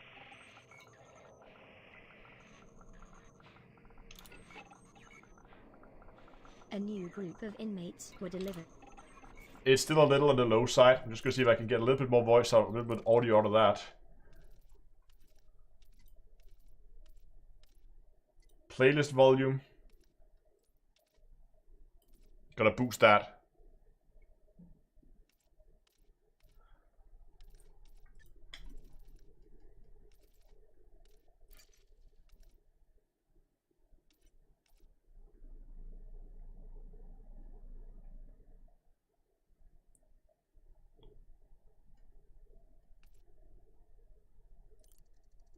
Boost is increased volume. Let's just go like increase all the volume.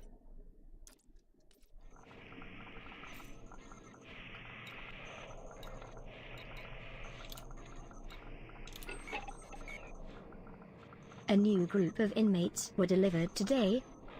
Theta Group. My guards gave them the usual welcome that all our guests have to go through. Afterwards they were assigned their designated numbers. Nobody gets to use their name here, myself included. Even these voice logs are automatically processed to remove all identifying markers. It makes our job much easier, knowing there were never any real people at Serene Harbor. Everyone in Theta Group is a confirmed member of the NMLA. We've had Marlinists here before, but they didn't last long before telling us what we wanted to know. The IISS were grateful for the information, and their raids on terrorist cells were very successful. As always, we're happy to let them take the credit, as long as it keeps the spotlight away from Imperial intelligence.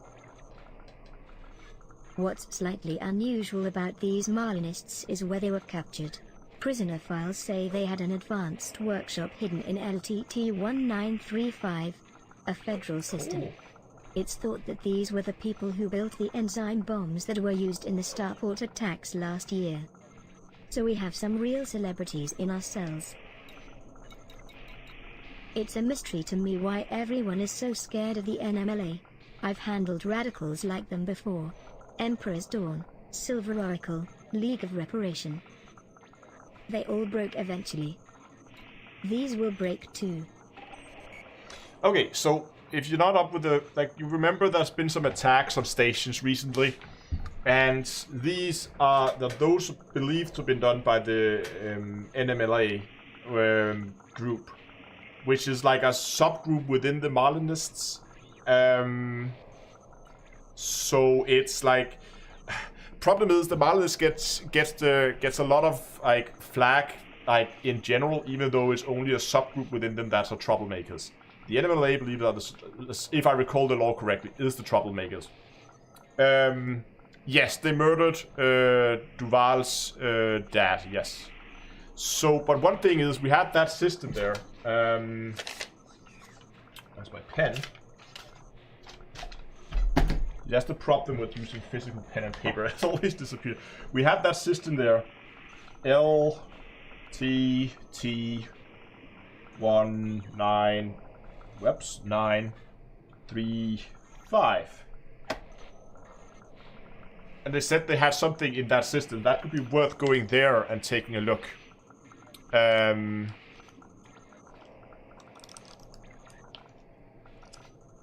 Taking a look at that later. But let's listen to the other one. Yeah, that's probably in the bubble. So that was on the 20th when the prisoners just arrived. Then we have the 24th.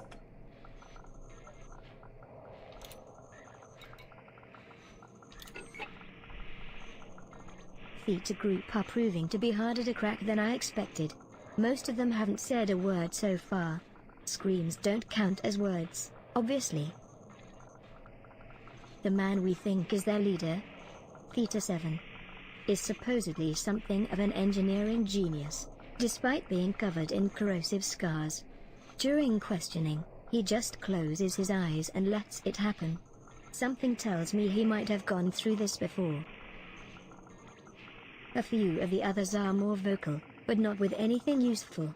Theta 12 just spits abuse. Whereas Theta 2 is always shouting some nonsense about remembering the 9 martyrs. She's using a technique I've seen from other extremists, where they self-reinforce by reminding themselves of their cause.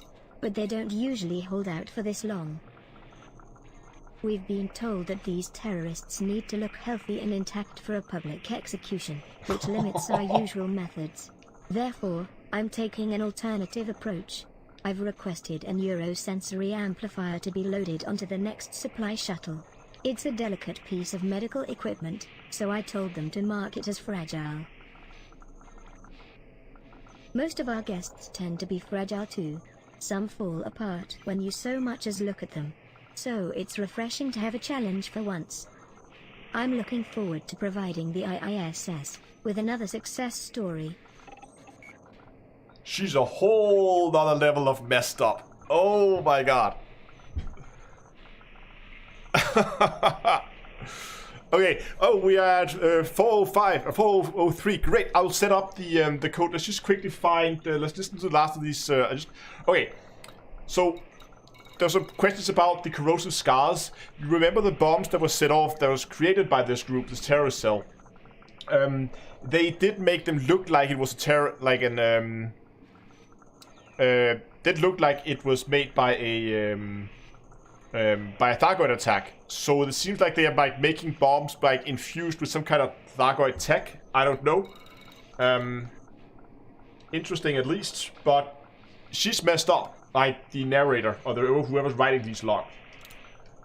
We have 2 here on the same day. It's probably when that shipped around. We have 0050, what was that, 58? And we have 0022. Let's take 22 first. We're gonna set up the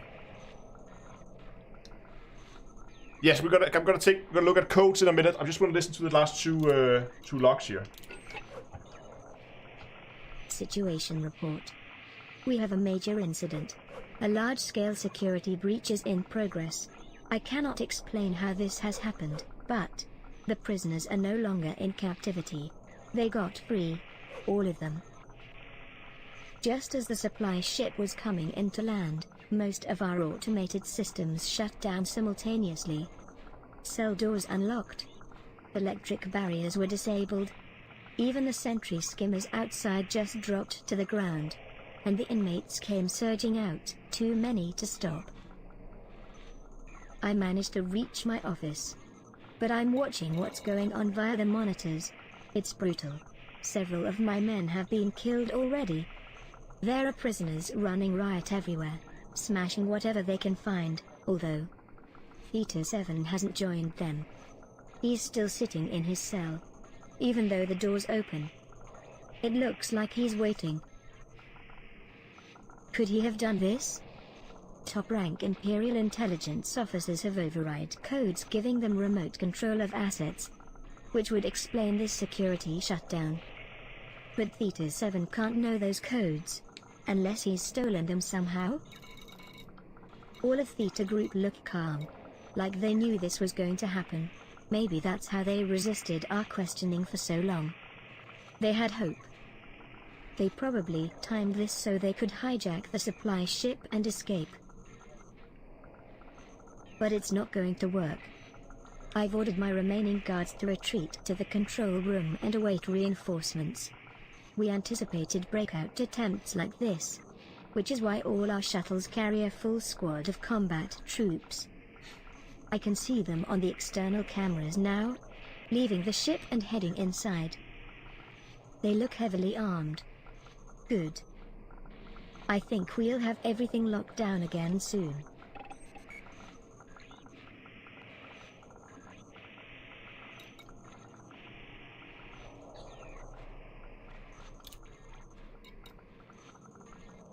Okay, last one, and then we're gonna set up the discount code.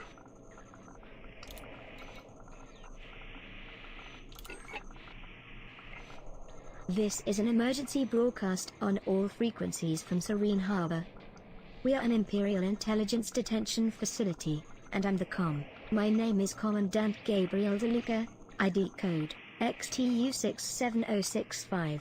I might be the only survivor. There's been a breakout, a massacre. The soldiers from the ship killed them all. They just stormed in and started shooting, gunning down prisoners and guards alike. I watched it happen, all the corridors filled with laser fire, the bodies piling up. My men didn't stand the chance. They wiped out every single person. Except Theta Group. The troops let them live. More than that, they escorted them back to the ship like they were senators. Why are our own soldiers doing this? Are they? Has the NMLA infiltrated Imperial intelligence? Used our override codes against us? It sounds impossible. It must be impossible. Sounds like I'm what's not happened. sure if this transmission is getting through. They might be jamming our comms. I'll try again once the ship's taken off. I don't know why it's still sitting there, or what the hell is happening. Wait. I can see on the monitors, 2 people have come back in through the airlock. They're still suited. I can barely see their faces through the helmets, but one looks badly scarred. Theta 7. It's got to be. Why has he come back? They're heading inwards, past all the corpses. I think they're heading for my office. And they're carrying something between them. A large steel box with writing stamped on it.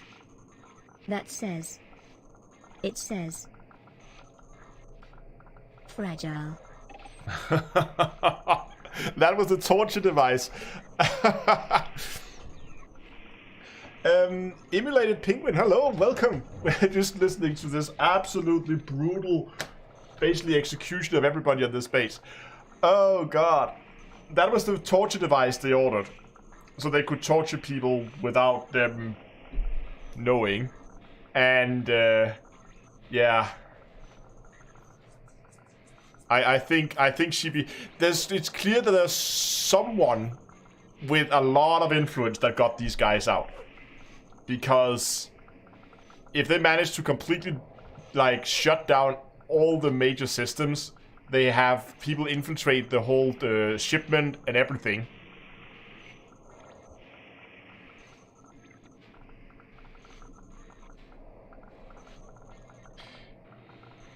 Okay, we have a lot of people. Yes, we need to set up the discount code. I'll do that now. And I think you guys are right. I think fragile will be a good code for today. So give me a second. And I'll go and I'll set up that discount code for you guys. I think that's a good suggestion here. And then we're gonna play around a bit and we're gonna quickly jump back into the bubble and see what's in there. But I just quickly need to get into my dashboard here so I can set up a discount code. It's on the D2EA store. Discounts. New discounts. This is a stream discount.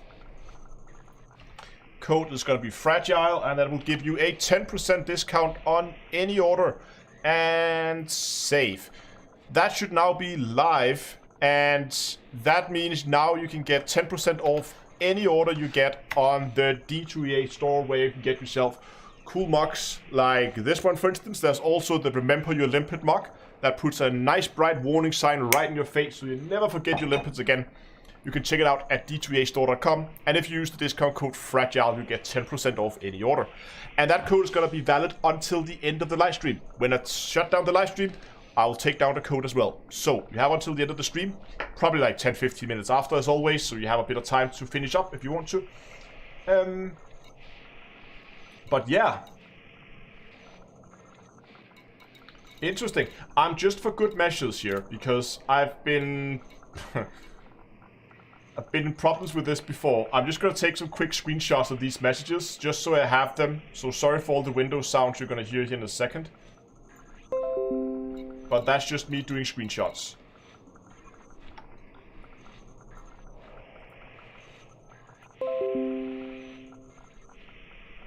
Okay, then we need the 24th. And just because I've, in the past with other events, invalid discount code.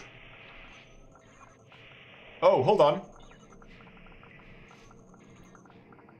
I'm just gonna quickly finish taking screenshots of this. And let me just quickly check that again then.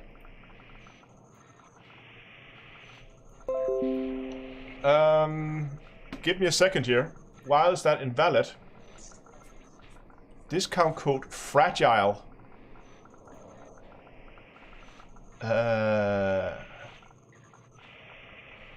Save 10% on any order?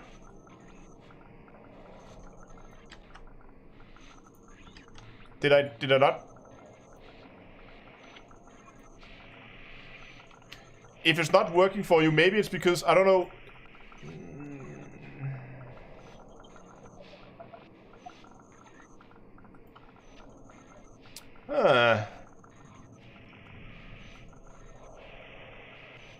Are you sure? No, it's all uppercase. Fragile, all uppercase. Lowercase works. That's really weird. I copy-pasted it in uppercase. As always, I do the codes all... Don't forget your SRV.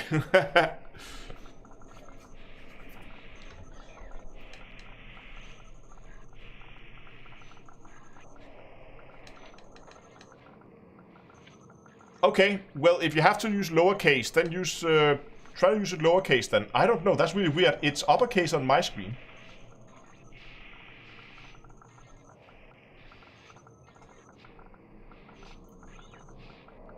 Can someone...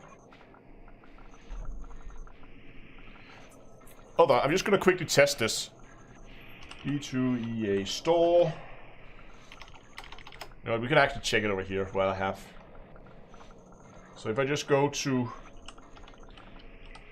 d2astore.com and let's say I want a cool, like, remember your limpet mug. Gonna add that to cart. Gonna go to the checkout. Let's continue to checkout. And yeah, hold on. I don't want it to autofill. Oh, here we go. I can't remember where I put my own discount code. There we go, discount code. If I use...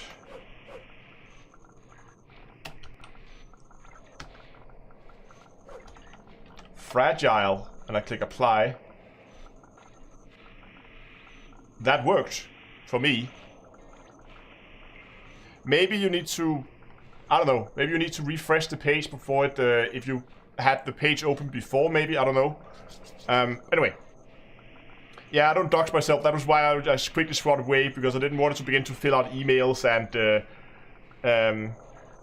Okay. If it's not working uppercase, try all lowercase. That might work for you instead. But we have that system in the bubble. We need the LTT system. We need to go and check. But before we do that, I just want to see if it's possible to jump that tower. Because I kind of want to see if I can get up on the top of the tower there. A little platform here. And I think the plan would be to jump the wall. From the wall, jump up here. And then from here, see if we can make it all the way up there to that little plateau. So, first step.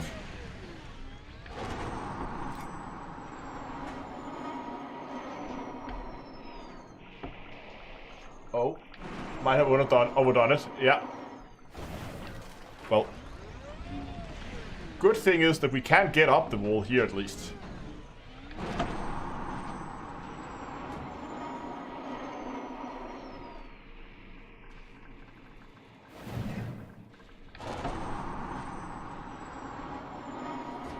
Ah, that was taller than I thought.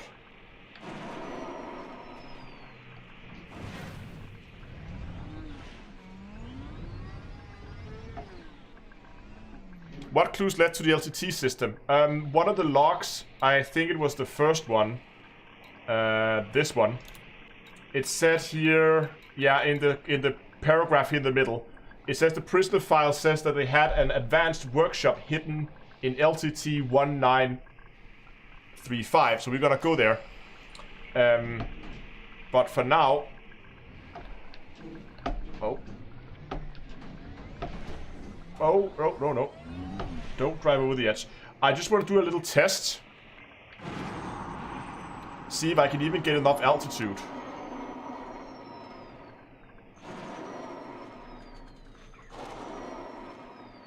I think I can.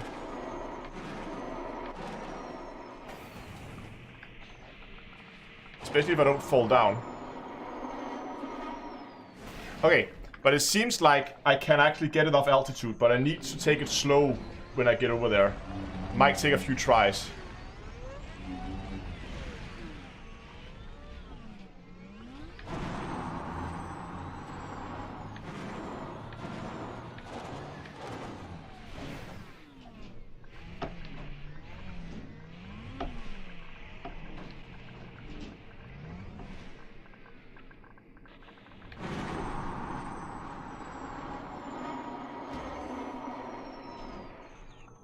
Ah, messed that up.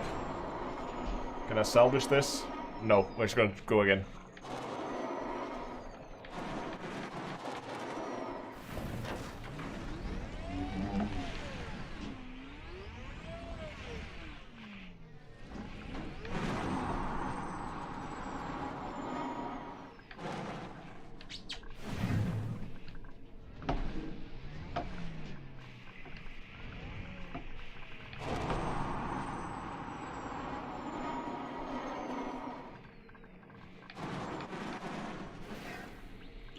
Oh, just gonna go hot. Deployed. Oh, that's a little loud now.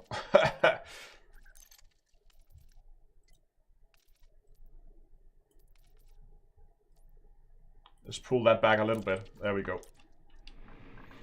I just wanted to quickly go and confirm this is the best place to jump from. Yeah, it is. This is the closest place. I mean, look how big the SRV is. That's jumpable.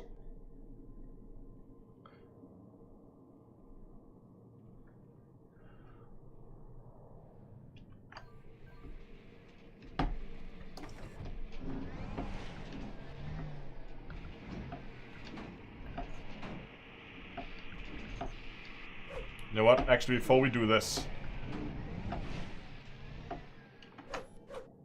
I'm gonna do this in... oh, here we go. Third-person camera.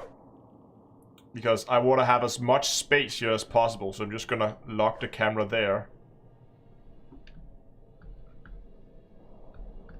Basically, you know what? I'm gonna drive over here to that edge there.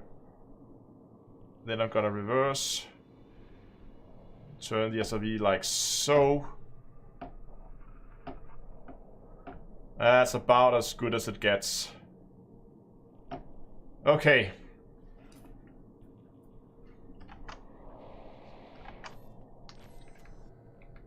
So now the job is simple. Drive over the edge here. And boost, boost, boost, boost, boost. Until we hopefully time it perfectly. And land on that thing there. I need to be very careful with my speed because it's gonna take some time to get enough altitude. And if I slam into the building, the SRV is gonna tip forward and push itself into the building.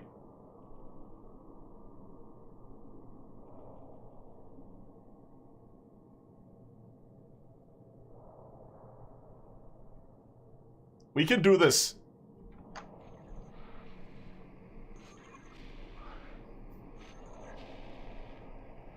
Too high? No.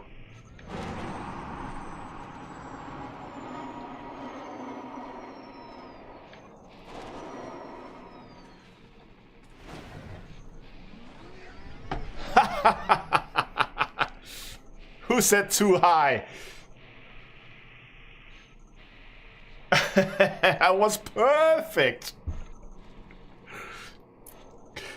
So now we just need to make it up there, and problem is we have very little room to maneuver here. So what we have to do, I think, problem is,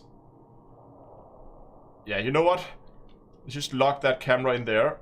Let's reverse up a little bit, very carefully here. Just so that I'm not inside the actual building. This is...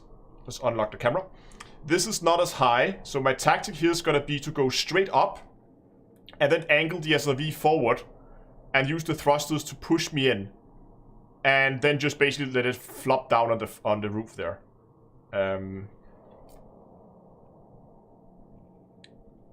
This should be very... I mean, I just made that jump. So this... The problem is I don't have a run up here. So I need to use the SRV to actually give me my forward momentum here. So let's try this. We're gonna angle forward to give us that forward momentum. And we're here.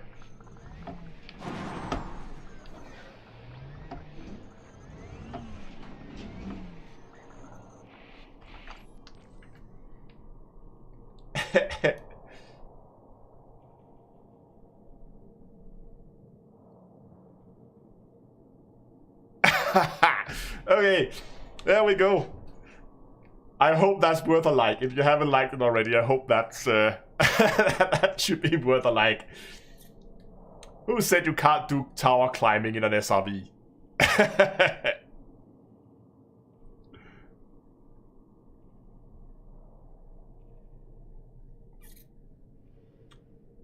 I want to have a screenshot, like, with the base SRV and, I want to have the SRV a little bit more in focus.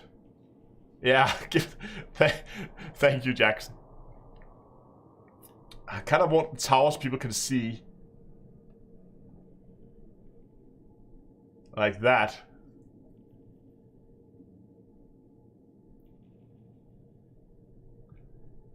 Gotta save that as a screenshot.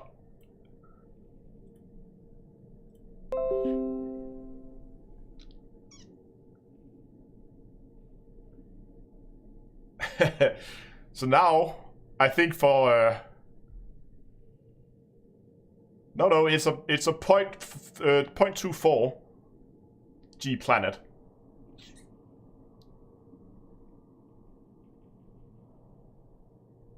Next week, Stellar. I'll post this to Frontier and see if they like it. I think we could maybe do it a little bit prettier.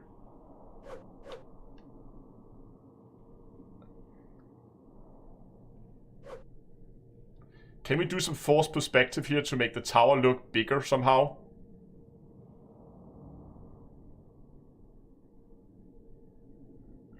Because we could scroll out like this. Give it a really wide shot. I don't know.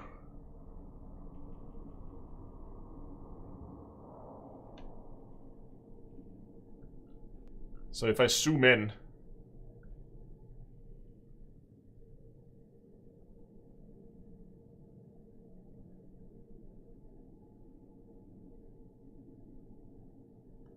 yeah, zoom out, right, to make it look bigger.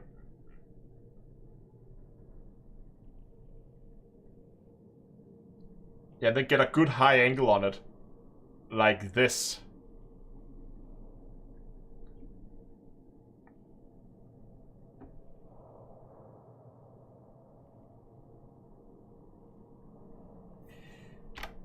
I like that one.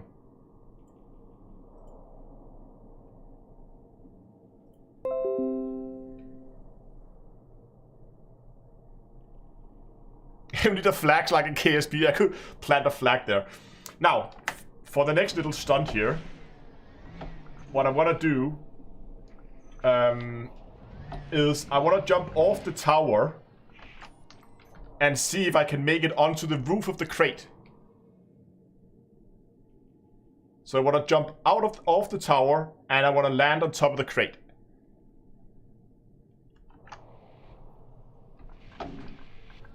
And that should be very doable, I think. Should just be like 3, 2, 1, go. Oh, I don't think I got enough speed on that. Oh, I did. We're good.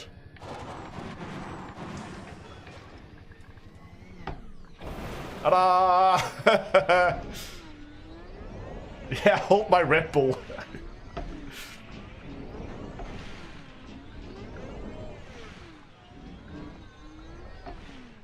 Okay. I think that's enough shenanigans for now.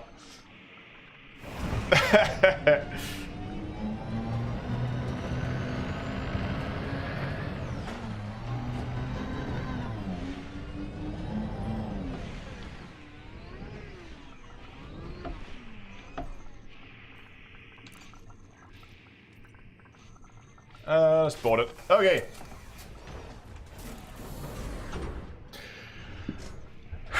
So if you haven't liked the stream already, guys, please go down and do that. It will mean a lot to me. And also, while you're down there, please do consider subscribing as well. So, let's go and see how far that... What was the name? LTT1935 or something like that. Where's my notes? 1935, yes. Maybe not that many T's. Not LTTT, just LTT. And... I think Nathan, that's how you pronounce it. Don't crash into the planet now. Oh, someone was at the live stream on Tuesday, I see. What? Did I forget a space here or something?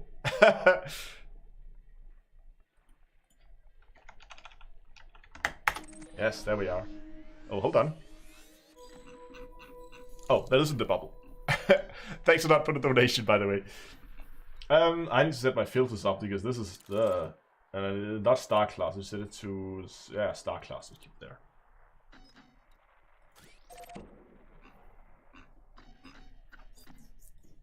Okay, that's a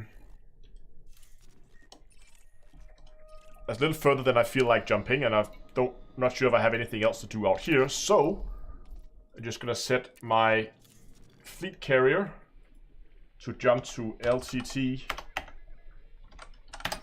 There we go.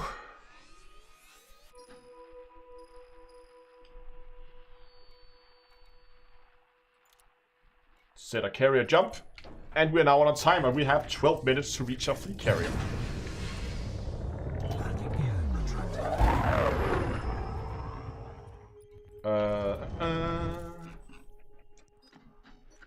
Where is my fleet carrier?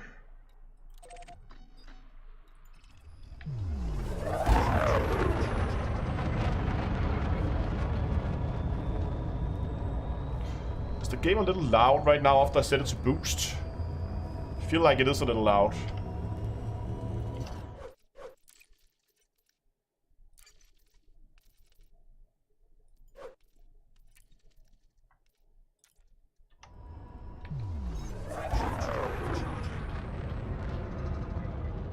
Yeah, you guys are more than welcome to hitch a ride if you want to go back to the bubble.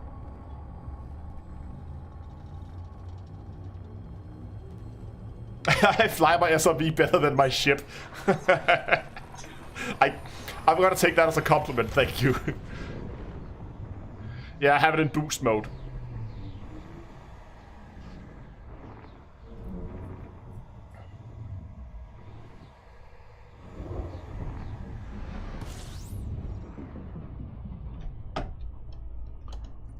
And then I don't want to try to filter through the like mess of fleet carriers and system. There we go. Fuel scooping. Fuel scooping complete.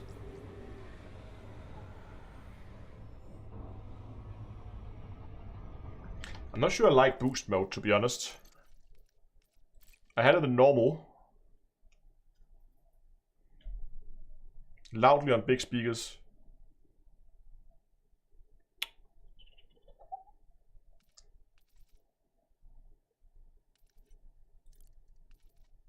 Maybe narrow it down with night mode. I don't know. I'm just gonna play around with it. Oh, you can really hear the ships a lot more now. I overshot my fleet carrier. So you can really hear the rumbling of the engines a lot more than you could before.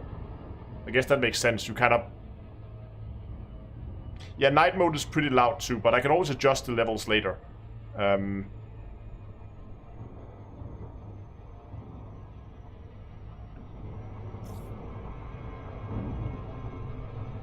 Oh, hold on. Just gonna take a quick look at the planet. Look how pretty it is.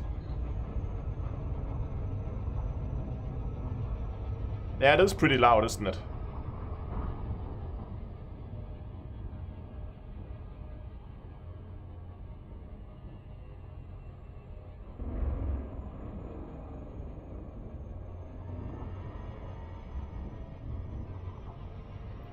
I kind of like the extra little, like, you get a little bit extra for, I know it's less, yeah, less, a little bit less space, maybe. But all the ambience seems to have been boosted a bit. Because they tended to play on low volumes, so you can, you hear all the ambience a lot more, which I actually kind of like.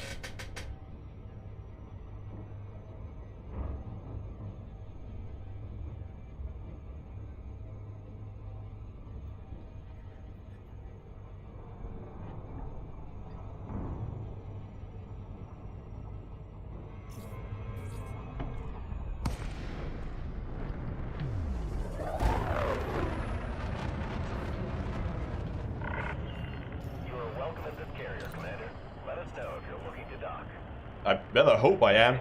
I paid for it.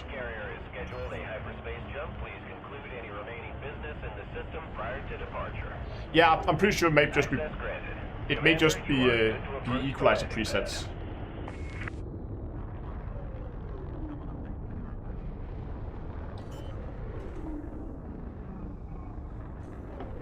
Landing gear deployed.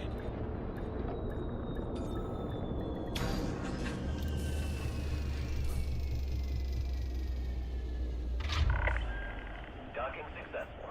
Enjoy your stay. How can we help, Commander?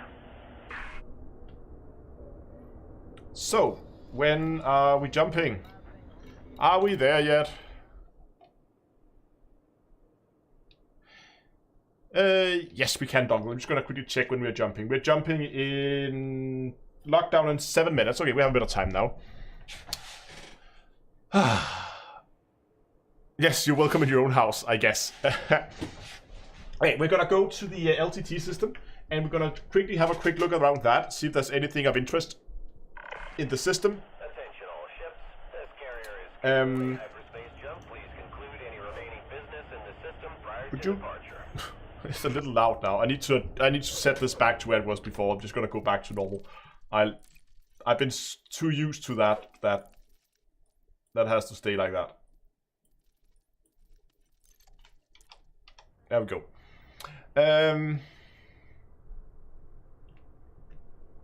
Yeah, it could maybe be compression. I don't know exactly what they're doing in different sound modes.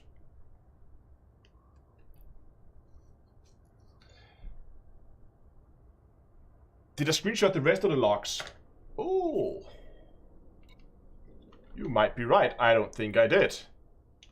I only think I screenshot the 2 first logs. So I better actually do the last screenshots while we're at it.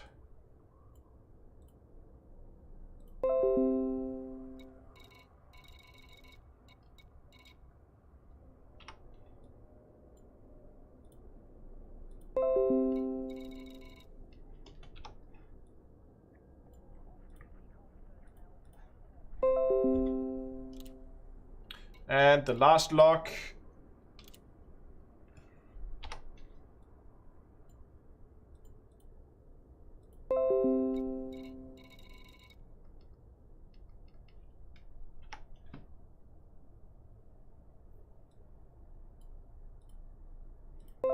There we go. Now I have all the screenshots.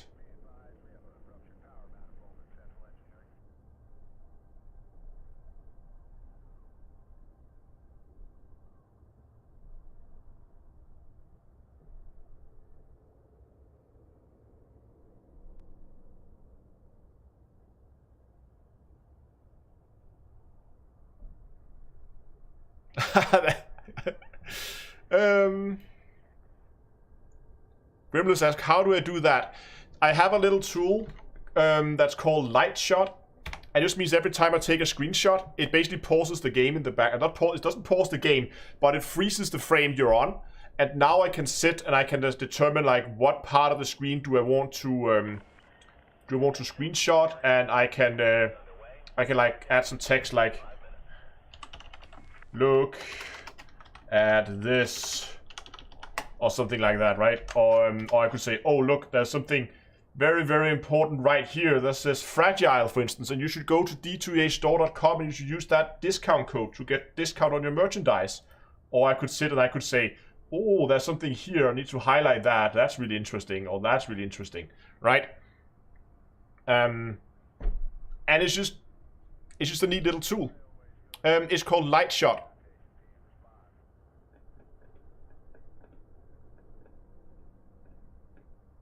Really? Windows Shift S can do the same.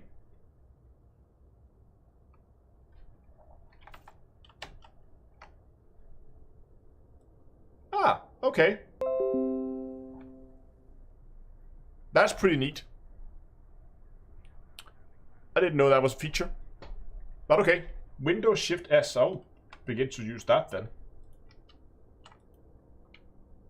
And Shift also gives like a broader... What can you do then here? Oh, you can do like squiggly weird screenshots. That's interesting.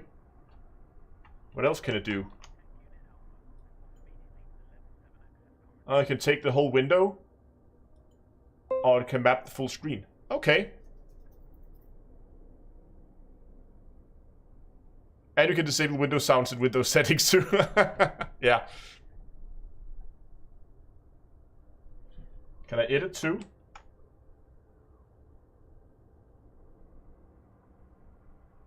I don't know.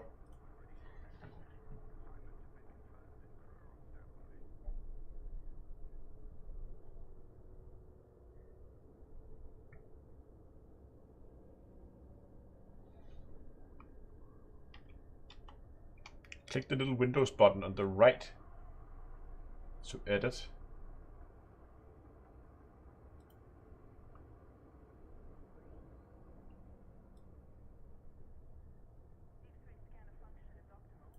Ah, this one. Ah, yeah, okay, then I can go in here and I can do like whatever I want and highlight stuff, I guess. Okay, fair enough.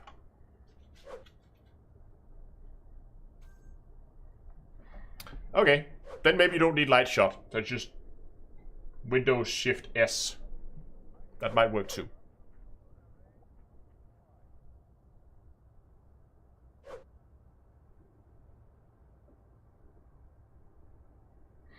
Okay, I'll begin to play around with that. I don't think when I started using Light Shot that was a feature. At least I didn't know if that was a feature back then.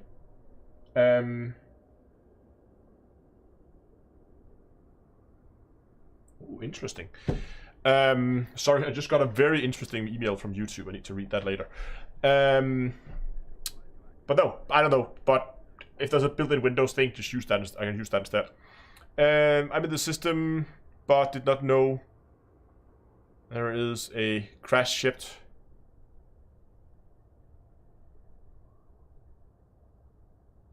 Okay, we'll go and check out the system. They should have a base somewhere, so we're just gonna scan it for stuff and things and see what we find.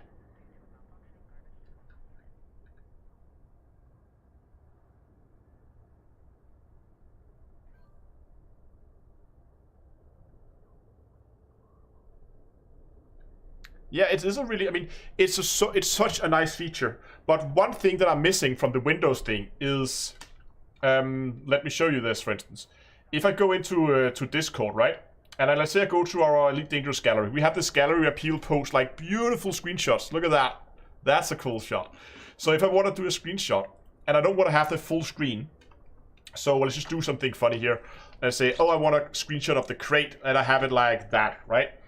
And if I use Light Shot, what I can do, of course, is I can do it like that. Say, I want to frame it like that. That looks fine.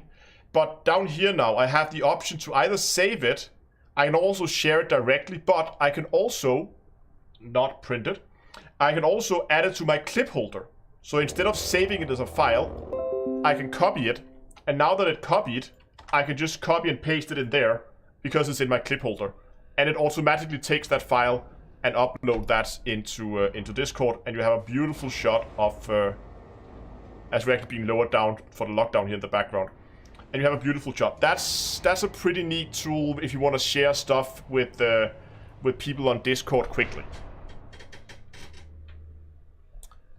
And I can paste directly to Discord with Windows Shift S. Can I? Okay, it does that too. Well, in that case, let's try it then. Let's say, oh, look at this. Beautiful, beautiful bunny bus. Oops. So I'm just gonna go... Nope, I'm gonna go Windows Shift S. I'm gonna say bunny bus. And now you're saying I just go in here and go... Oh, okay. Fair enough. Well, in that case, there's no reason to use light shot then. Yeah, oh, come on. We need to do something while we wait for the fleet carrier to jump. I mean, we're in lockdown now. We're gonna jump in a second. Okay, fair enough. So, don't get light shot. Just apparently learn how to use Windows.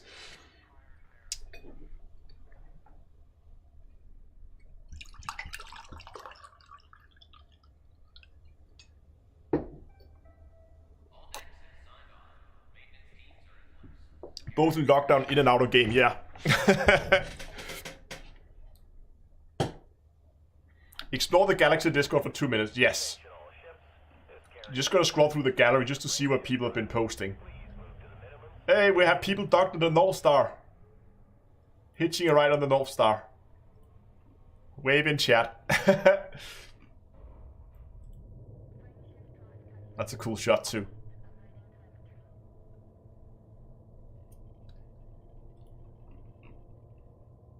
Oh, right, these, and look at those. Gonna have to go and visit those some days as well.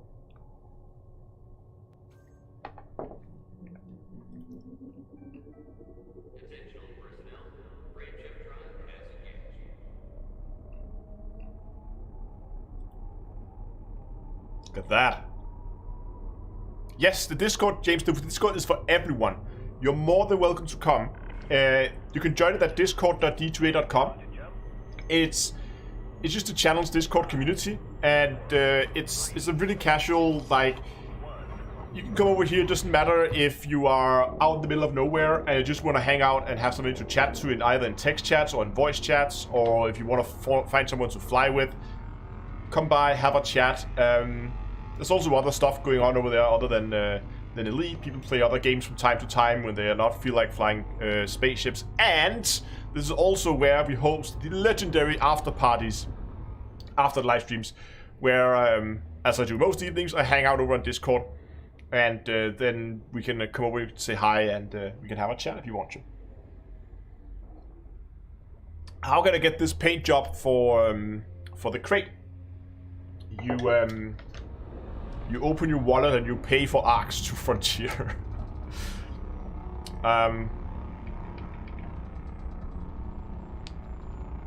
You're very welcome. I'll just show you real quick.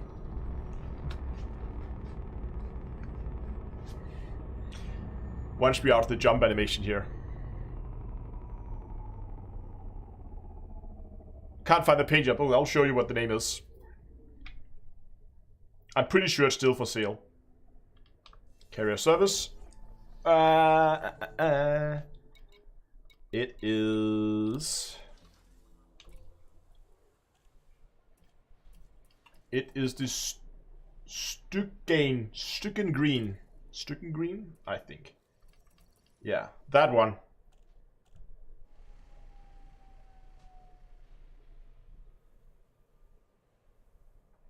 That's the one I'm using. I really like this one as well. Black and gold. But I think that one's my favorite. Sticky green. I don't know. That one. On screen. Lower right corner.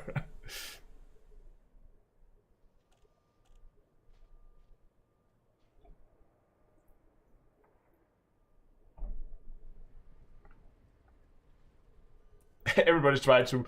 Yeah, I don't know. Let's just go and explore this system and see what we're dealing with here. Sticky green. Stickan. I don't know. Sticky green. I don't know. Hello, NPC. Woohoo!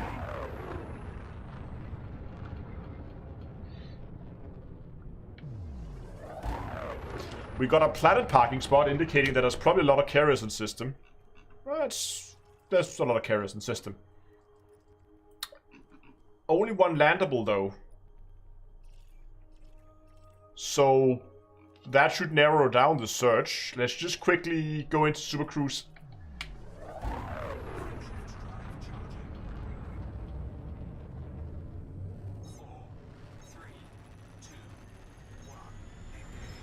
Ship of choice. Lately it's been the Phantom.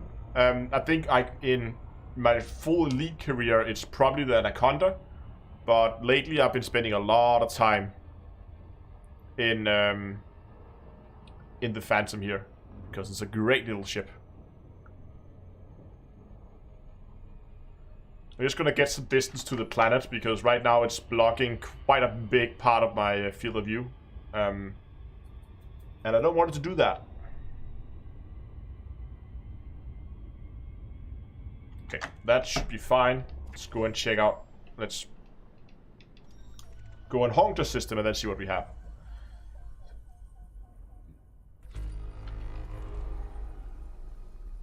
Okay, it's pretty much fully discovered.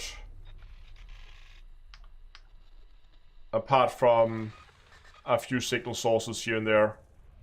Okay, so it is already a fully explored systems, weapon fire detected. So it's just signal sources. Hey, it's a high grade. Well, in that case... Hold on. Oh, there's lots of landables here. Let's just start from one end and begin to map planets and see if we find anything of interest.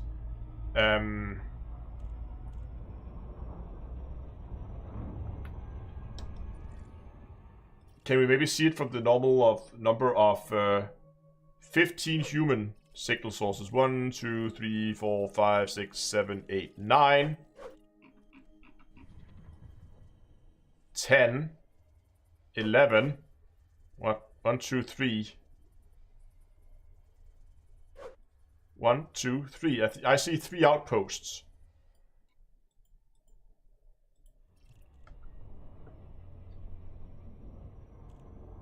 No, Dunkelora, I disabled the follow/sub alert because it was getting to a point when it was just constantly going off. Not that that's a problem, but it was a little. I think it was a little. It was okay in the beginning when the view count on the streams were relatively low, but as more and more people are coming by, having a sub follow alert, it's gonna overwhelming. Thank you. If it goes off every other minute, then it begins to become a little much. I was considering if I should do something else, like put a small banner in the corner showing when people subscribed or followed the channel on, or the channel on Twitch, and then just not have a notification sound on. Don't get me wrong, I still really much appreciate when people follow or subscribe to the channel. But the notification sound was just getting overwhelming. Yeah. So I decided to disable it.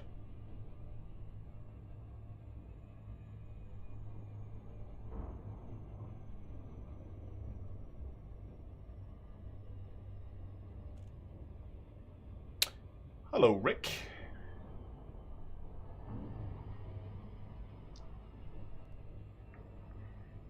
So I know we already broke the light goal for today, which was at 400. Where are we at the moment?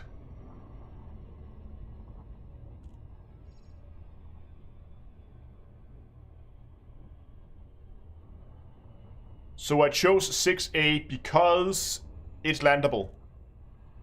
540, nice, we're getting there.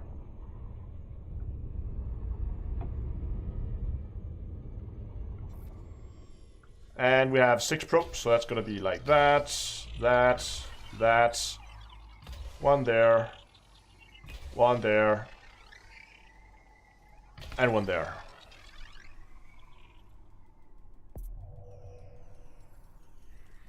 What engineers should you unlock first? I would go with either Farsia or Elvira Matuk because they give the frameshift drive. Surface scan complete. Boom. 15 human signal sources. So what do we have on this planet?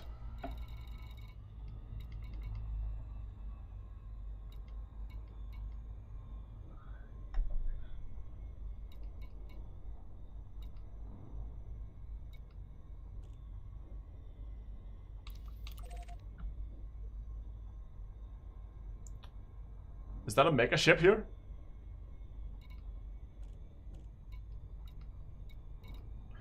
But problem is, we have some service outposts here. But I'm assuming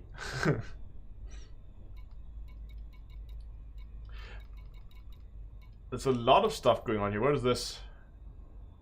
Installations? Probably not it. Problem is, there's a lot of like, there's both mega ships here, but those might just be on the normal route. If we find anything, it's probably not gonna be called like NMLA secret bomb facility.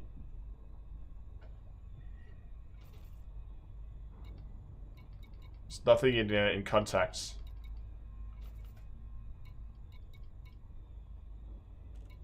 So it might very well just be that it is Lavender Base. That is the one.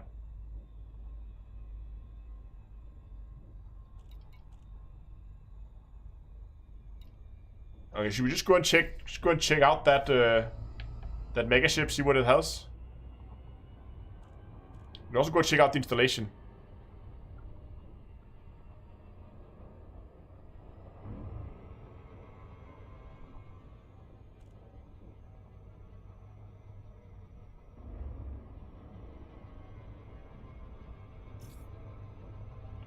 Oh, that spawned there. Okay, so that's part of the Marlist refugee thing. Okay, fair enough. So they kind of was... Oh, was this the system they were relocated to?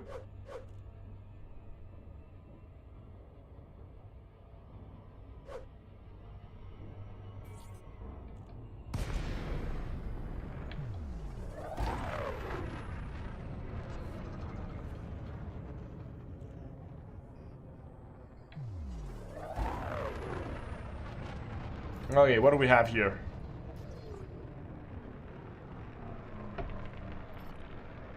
Data link scanned.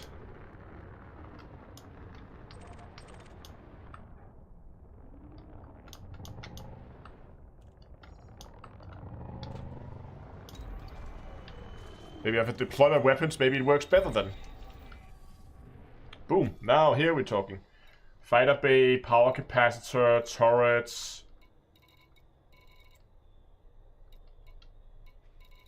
And cargo base. Interesting. Anything out here in the nose? No uplink or anything to get any information about this.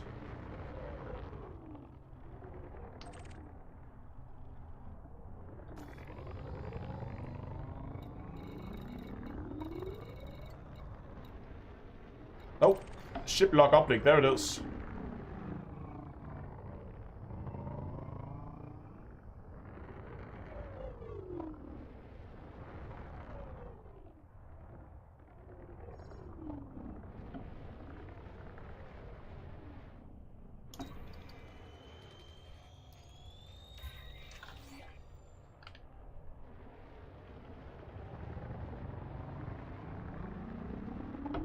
Okay, what do we have? Data broadcast.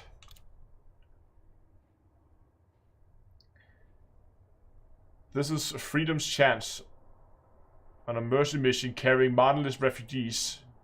Okay. Martinless refugees, you say, huh? Let's check that. Hold on. Let's just see...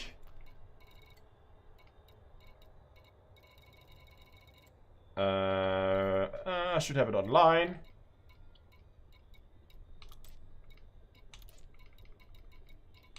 No, keep that there, keep that there. Let's take a manifest scanner.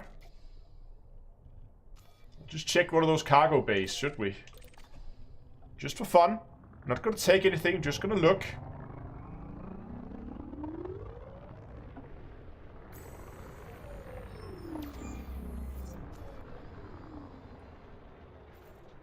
No. That didn't allow me to look inside the cargo bay. Aw, I'm sad. Thought actually it would be. Okay. Well.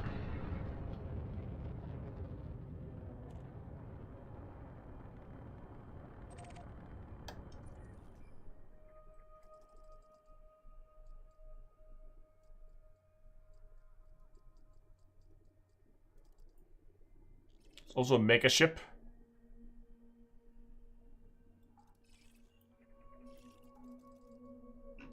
Okay, so what are the bases called that are like landable? So I assume those won't be it. So we have Lavender Base. We have the relay. And we have escape. But what do we actually have on the base itself? There was one more, wasn't there? Hold on, crashed ship?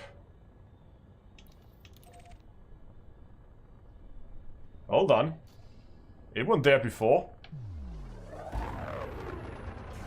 Or did I miss that? Frameshift drive charging. 4, Hey! Mr. Gnome, thanks a lot for becoming a Patreon. Welcome.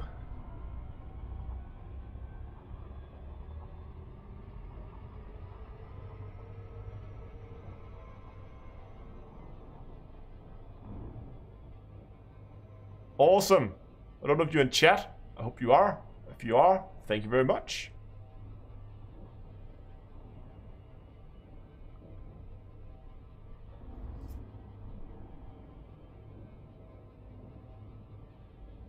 Let's get this out of the way so we can see what we're doing here. Let's get some night vision going as well.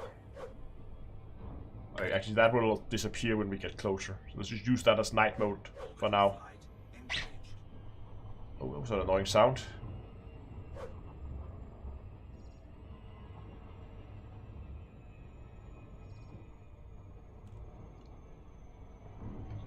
I did put night mission on, didn't I?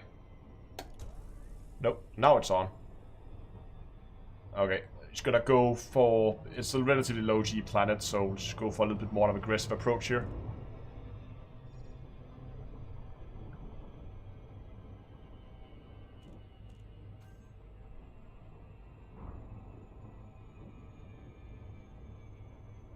Okay, fleet carrier in around the planet's gonna depart soon.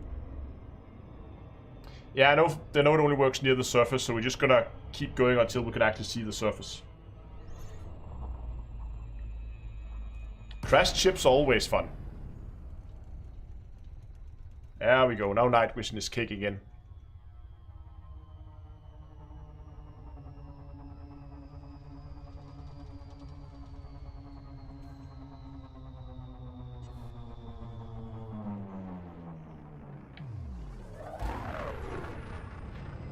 Just gonna do a quick flyby to see what we're dealing with here.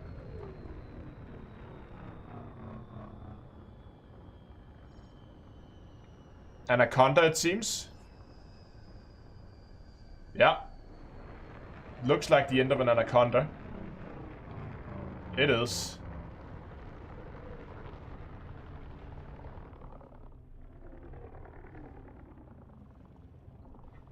Scan detected.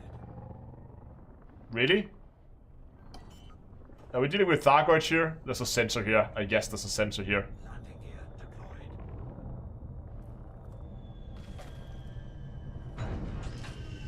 I will bet you there's a sensor somewhere. Drive assist.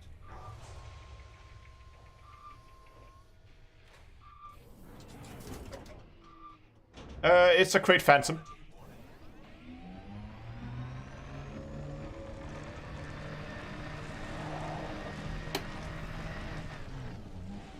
Wow. This planet is all over the place. Just go drive assist off.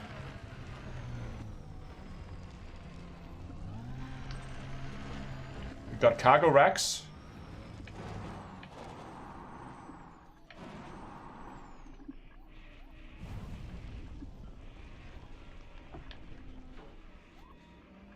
See what we got.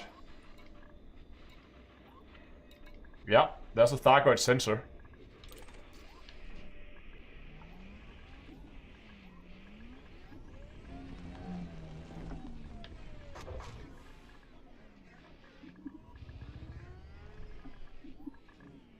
There's one alright. I wonder if there's a ship data package we can collect or something. Usually near the cockpit, there's something we can target and scan it. And it's probably underground, isn't it? Oh, it actually put it... Sometimes they put it underground.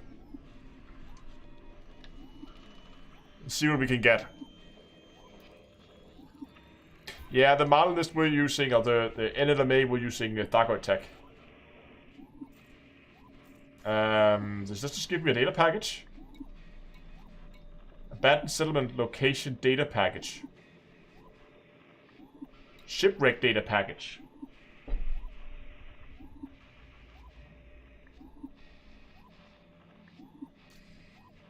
No logs or anything.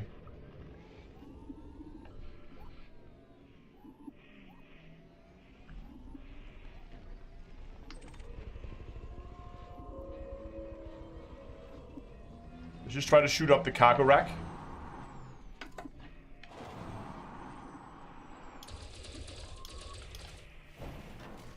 Cargo rack gives... Oh well.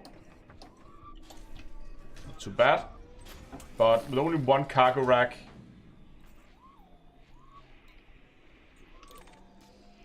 And some other, like...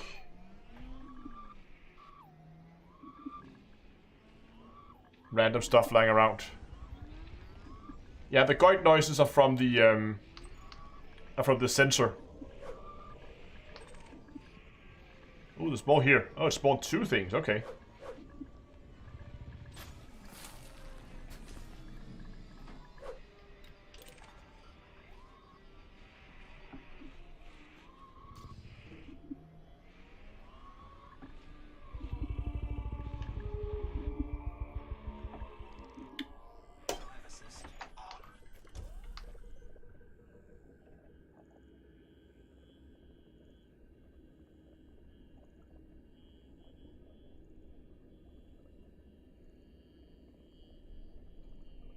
Look at that.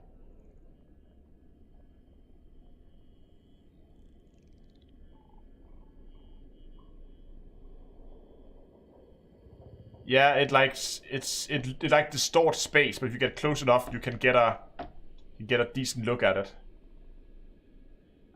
Look at that thing.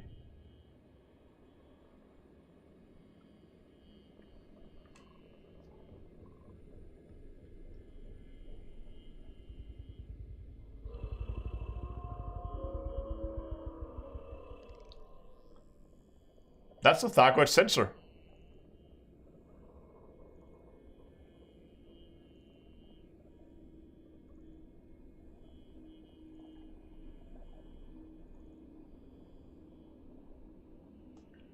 If you hit the external camera and the free camera at exactly the same time, you won't black out like that. So, hold on. What's my shortcut for free camera? That is it. So what you're saying is I do... Oh! And now... Oh, that's actually really, really handy. Apart from the fact that I'm now getting myself stuck here. Let's just put on the handbrakes here.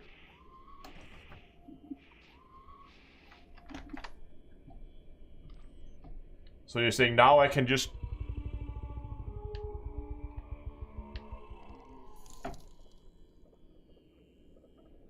Psy, thanks a lot for becoming a Patreon as well. Oh. But I do not have forward, I only have sideways control right now. I do not have forward and backwards control of the camera. I do have roll, everything like roll, pitch, and yaw. And I can translate up and down. But I can't move the camera back and forward. That's not working.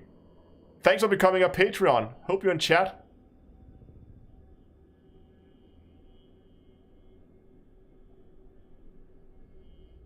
It's weird that that doesn't work.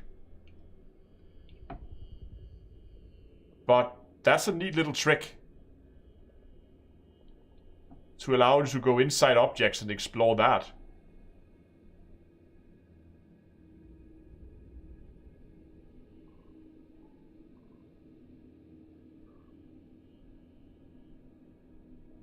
Yeah, wall hack.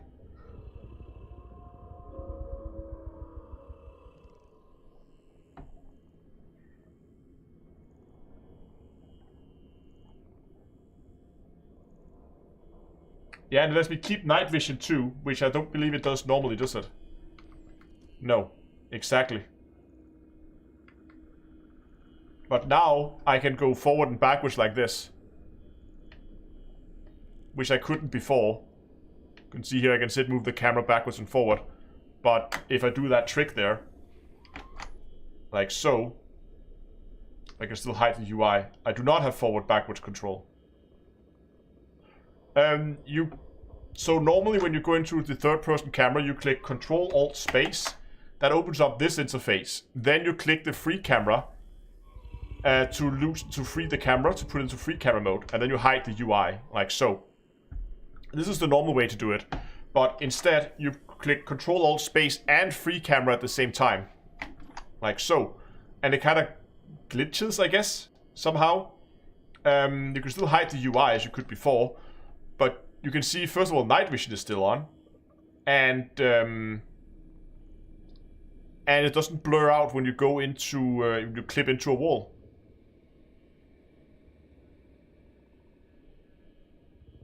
Yeah, the Thargoid sensor is doing that blurriness when you get close to it.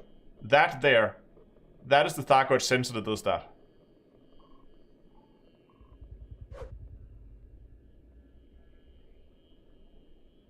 If I zoom way out, okay, I'm zoomed way out now.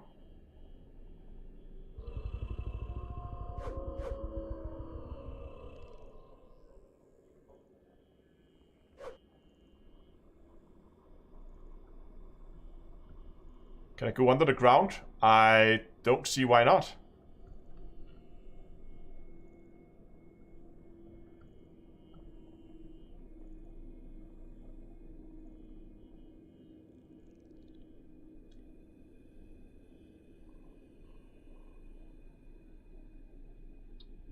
So did they actually put a full anaconda model here? They did.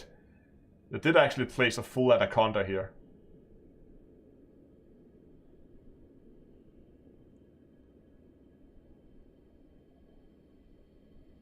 Oh, hold on.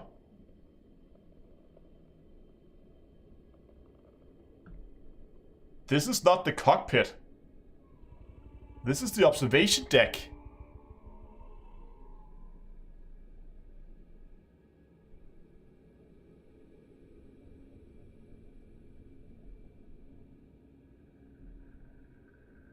What? Gerald, thanks a lot for becoming a Patreon as well.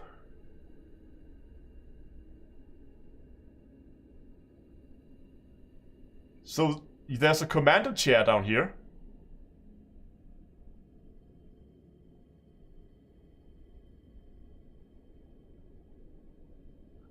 Zoom out a bit here. So there's a lot of cavities in here. These are for weapons. These are for storing weapons. This is the SRV hangar. So that is inside the SRV hangar.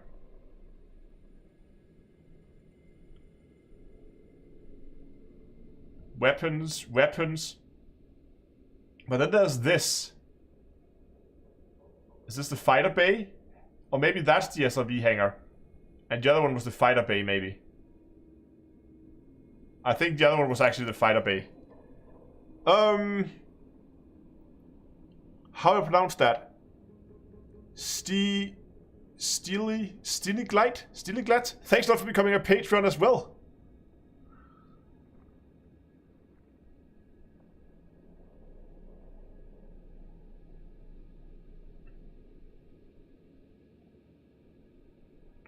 But look at that.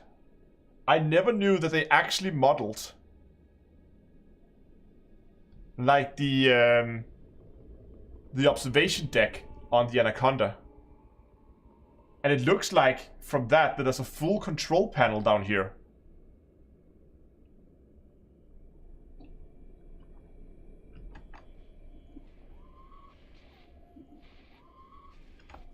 Oh, no, it's that again.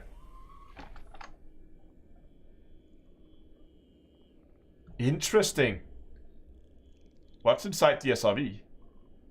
Oh, I can't go inside the SRV. Hold on, let's drive over to the crate and let's take a look at that.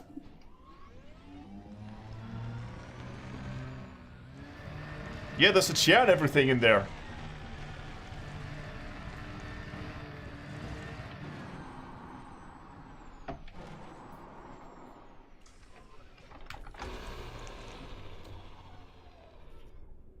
Oh, that was still into signal lost.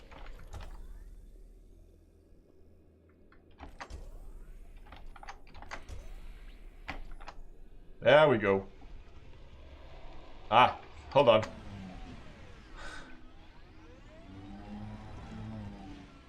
This one needs a handbrake though.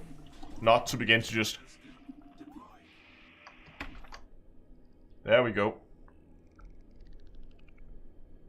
I can't clip inside the ship here. So it seems like you can't clip inside your own ship. But I wonder if you can clip inside, like, a fleet carrier, for instance, or other people's ship, like other NPC ships, maybe. But the fact that you can clip inside a crashed ship like that is interesting.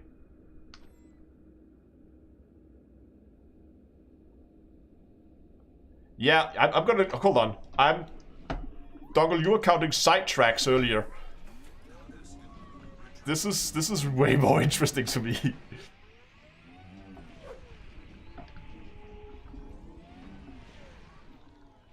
Hold on, I have... No, I don't. That's why. There we go.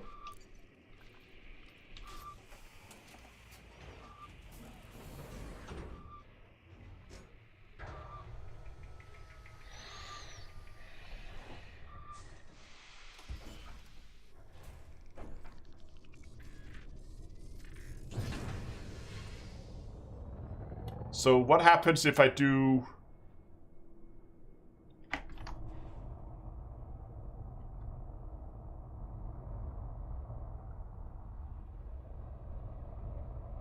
It's probably... Yeah, it still stops me from going inside my own ship.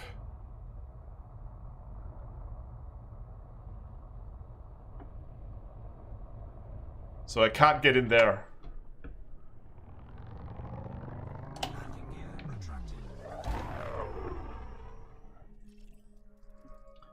Just head back up to the North Star.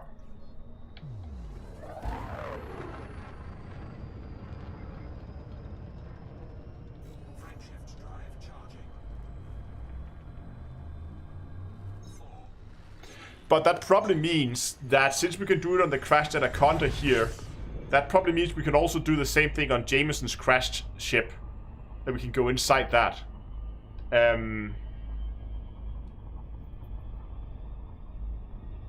I would guess.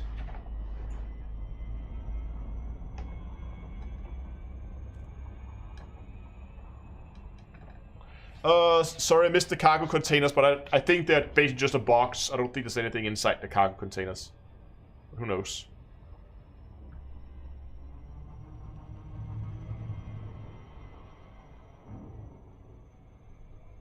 But I don't know how much there is in James. I don't know how much extra interiors they have done.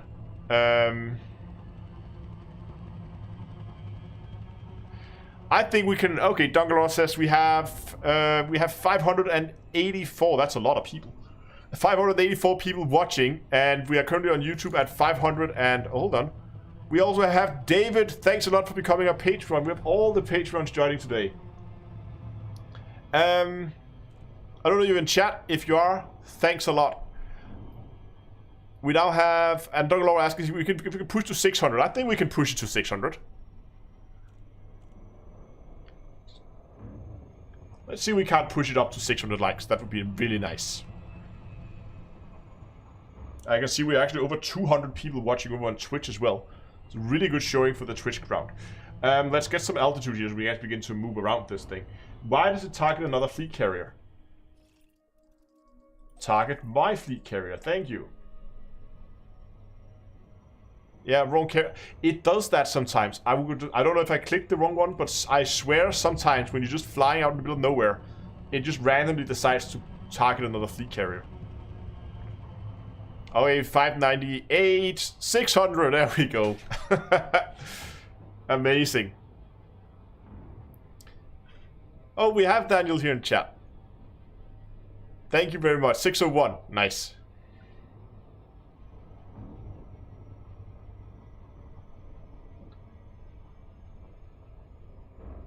Yeah, I don't know how they do that, but... And it's funny, it's only with fleet carriers. Anything else works just fine. It's only fleet carriers for some reason. Nice. We have people from Twitch just quickly going over to YouTube just to drop a like and then coming back and watching on Twitch. I like that.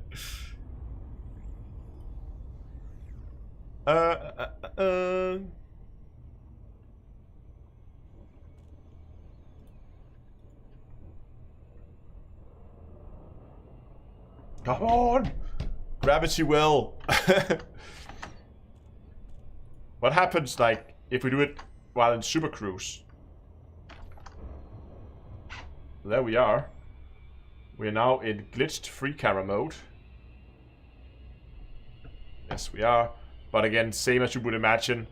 It doesn't really do anything new here. Only that it allows us to go behind objects.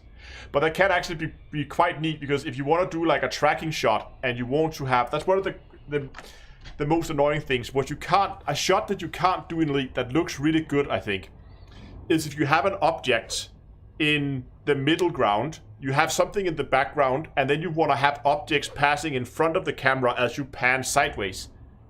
It's a really cool looking shot, I think, but the problem is it's just not doable in Elite, because every time you have an object passing in front of you, you break line of sight with the with whatever is your subject, and then it destroys, it fades out.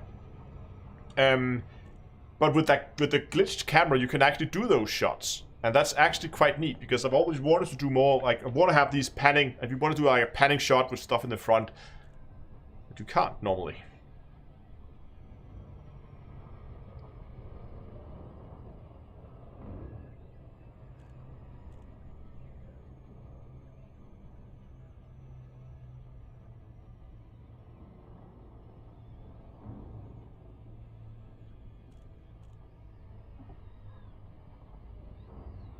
Look at my commander with that camera glitch.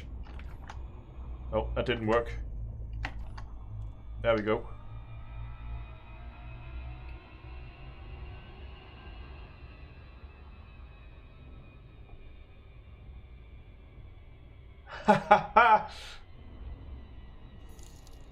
Is headless. Wow, Scott. Scott, thanks a lot for becoming a patron as well. That's awesome. And also, wow, all the patrons right now. We have Tarantino, I think.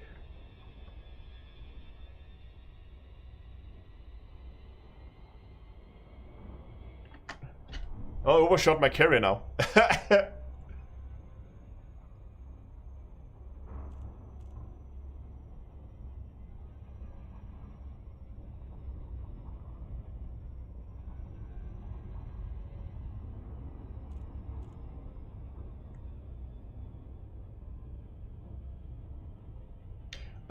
Sorry, not in chat. Smart TV. No. This is off my phone. Cool. Nice to see you in chat as well. Scott, I'll get in contact with you afterwards so we can get you listed at the end credits of the videos if you're interested. So I'll send you an email after the live stream. What time is it even? Oh my god. Oops. The plan now is I'm getting sidetracked, so I'm heading back to my fleet carrier, and we're just gonna play around with the camera glitch and go and explore the interiors of the fleet carrier, see what's inside it, if it allows us to. I think it would be, maybe, perhaps, I don't know.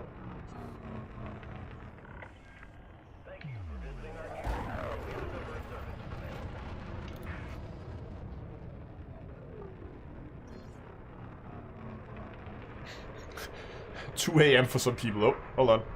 I didn't get a docking request, did I? There we go. Permission granted. Check your landing pad assignment. Landing gear deployed. And let's just try to do it here before we go in. So if I go pop, there we go. That's the glitch camera. And I'm gonna hide the UI. And I'm gonna try to lower it down. So here we have the hangar. Empty hangar without a bay in it. We can go and... Oh, the fact that you don't have the forward thing is really annoying. You have doors.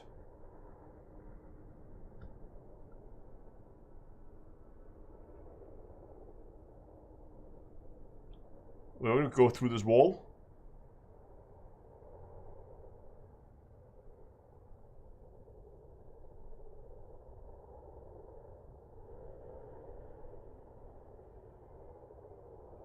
So we can see all the hangars. Oh! Can we make it go faster? Yes, we can. So what is back here? Oh, so we are actually outside the carrier-ish. This is behind this. This is the whole engine compartment back here.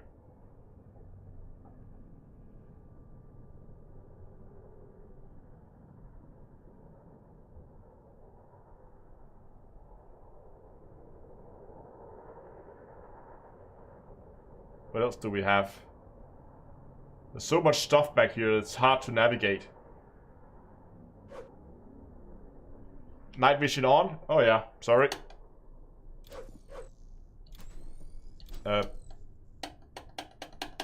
No, I think, hold on. There we go. I just need to launch first so we can have night vision. Control speed until clear. That didn't work. DB, also, thanks a lot for becoming a Patreon. There we go. Now I think we can actually go inside and have a better look.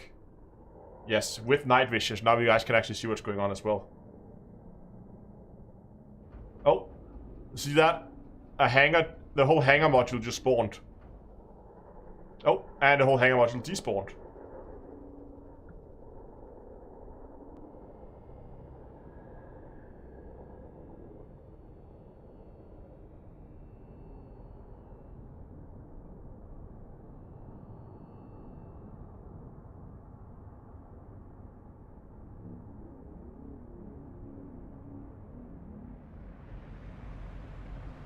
Haha, look at that.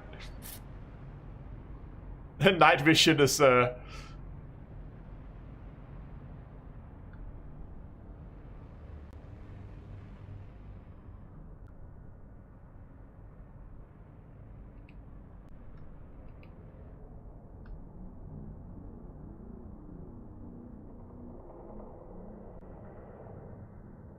Huh. Okay. No, I would say that, I mean, all of this just seems to be part of the model as it is. But it seems like there's no, like, big hidden areas. I'm just gonna quickly check the front of the ship.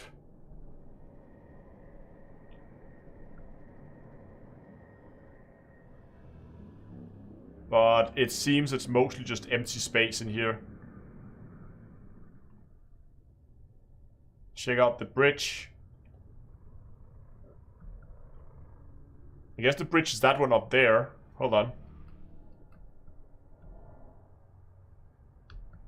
Where is it? It's right here. This is the bridge. Oh, slow us down a little bit.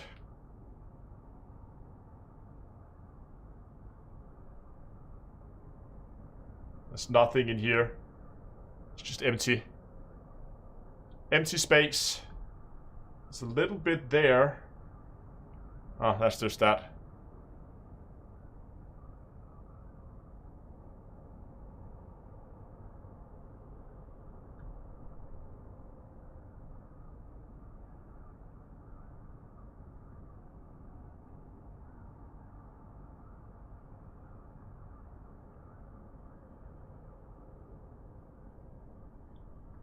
Okay, let's try to land again and play around with the hangar there. Oh, all the highways. Clearance granted. Move directly to your landing pad.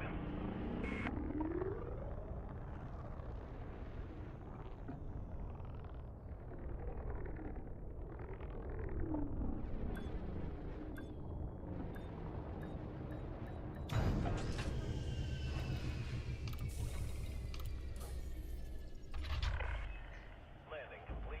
Enjoy your stay. How can we help, Commander?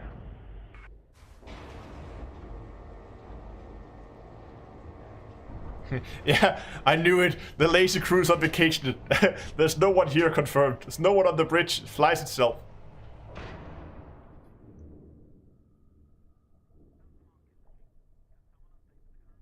Okay. Razorlight know that we found a crash ship with some Thargoid stuff, but that was about it.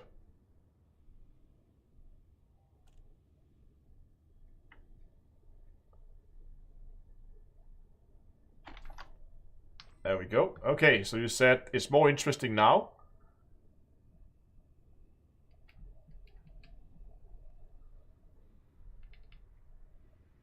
We can look underneath the floor. But I assume when we go out here... Oh, hold on. They despawned the whole fleet carrier. But not the ships. Can I go inside NPC ships? No. Not allowed.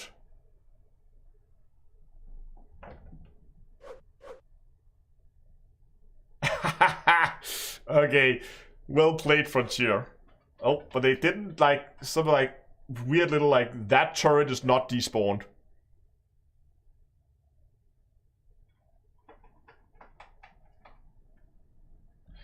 Could you do a trip to Colonial Fleet Carrier at some point? Yes, that is the plan. I don't know when. There's quite a bit of preparation for that trip, but it will happen at some point.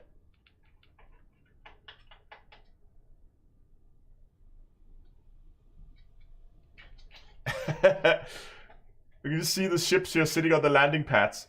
It's funny, look at that. All the turrets are not despawning. So we can kind of see where the fleet carrier is because of the turrets. Turrets. If you guys, so the plan with the Colonia trip is I'm gonna make a video where I'm gonna give you a checklist of everything and everything you need to do to unlock the 3 engineers out there. And then I'm gonna give you like preferably 2 weeks to get all those things in order. Once you have all those things unlocked and ready, and you can then dock up on the D2A North Star, and then on a Thursday, I'm gonna jump out towards Colonia, and Thursday we're gonna jump to the Collection of Wonders, and then we're gonna do a pause in Collection of Wonders, so you have a day there to explore that. Then the next day we're gonna continue, and we're gonna jump to Colonia. That means we're gonna be leaving the bubble on a Thursday, doing a stay in the Collection of Wonders, then jumping to Colonia, arriving Friday afternoon, and we're gonna stay there all Friday afternoon. And what I have in mind was I wanted to do maybe on Saturday, just do a quick excursion out to the Planet of Death, take the carry out there so you guys can go, you can play around with the Planet of Death if you don't want to, and then come back again.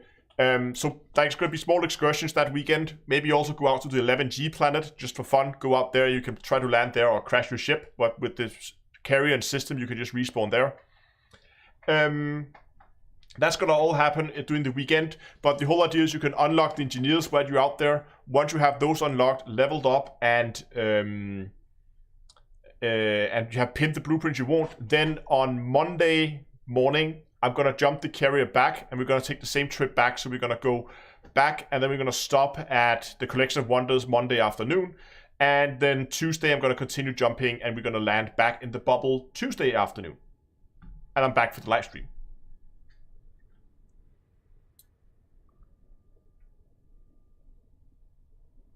Exactly, it's like a field trip, but the main point of the trip is to let people unlock the engineers out there, because I know that's a bit of a hassle. But I also want to make it something like, hey, I just want to come along and I just want to go. I want to see the planet of death. I want to see the collection of wonders. I want to go to an 11G planet. So there's going to be some trips. And the good thing is, no, we can't jump with a glitch because the third-person camera doesn't work. Doesn't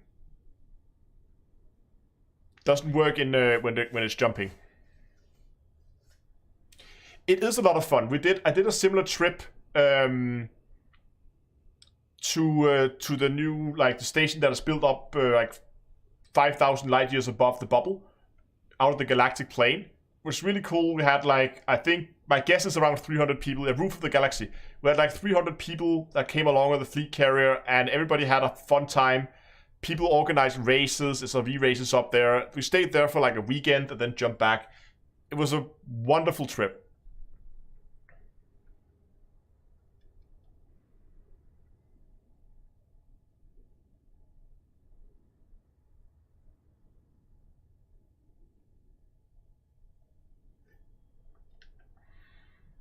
What is the collection of wonders? It's a system with a number of ringed, I think there's both a ringed neutron star and a ringed white dwarf, and there's a black hole in system, some other ringed stars. There's just a ton of stuff to look at in that system. It's very screenshot worthy, I would say.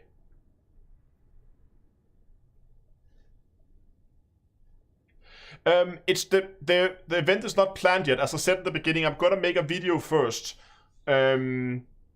Where I can, I'm gonna make a video first showcasing, both announcing the event, but also, 2 black holes, okay. But also, like, making the list of what people need to do before we leave if they want to unlock that.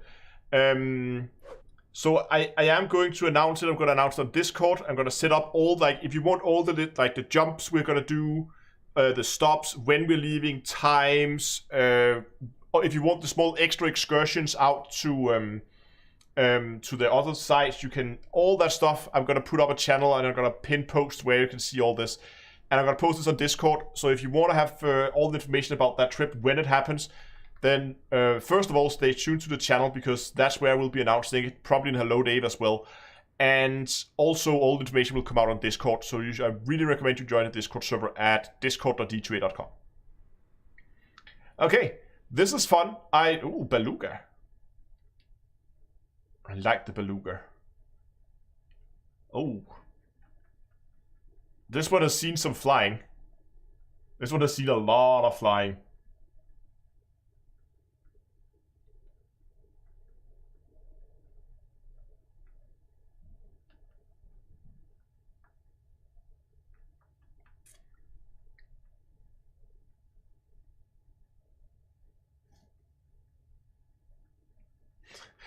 I'm not sure if I were a passenger and somebody showed up in this, I would think, yeah, that's the ship. Yeah, I think my shading is better.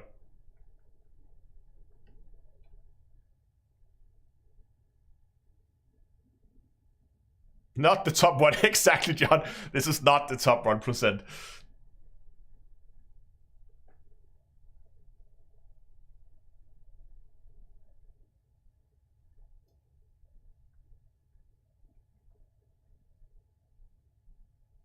It's the Aldi Cruiser. Yeah, the carrier is. I mean, we can respawn the carrier. I think. We're just gonna go.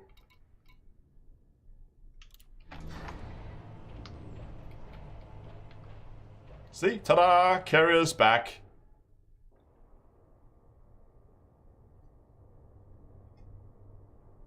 And that was the beluga we were looking at before.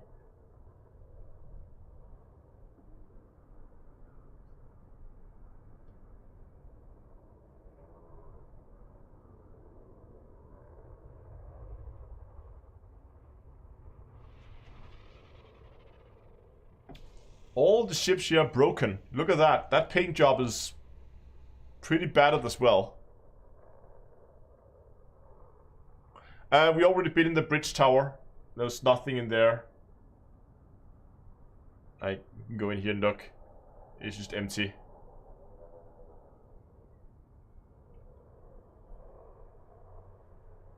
think we've been in most parts of the fleet carrier now. But it's funny that they despawn the fleet carrier when you go in the hangar. So...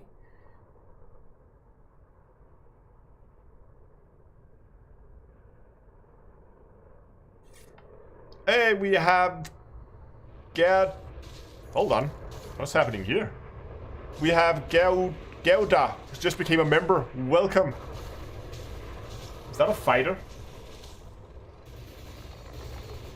Yeah. Someone in a fighter is shooting at an Asp scout who is trying to escape with his landing gear down. Now he's firing back. I can't go further away.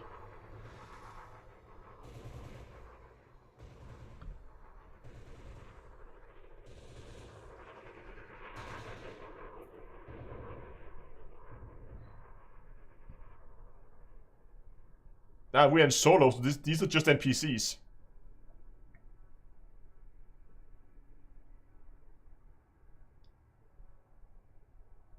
Daga, daga, daga. That Asp is not gonna survive. Oh, is that a heat sink? Well, did he explode? Or did he jump? I think the frameshift drive just jumped without the rest of the ship.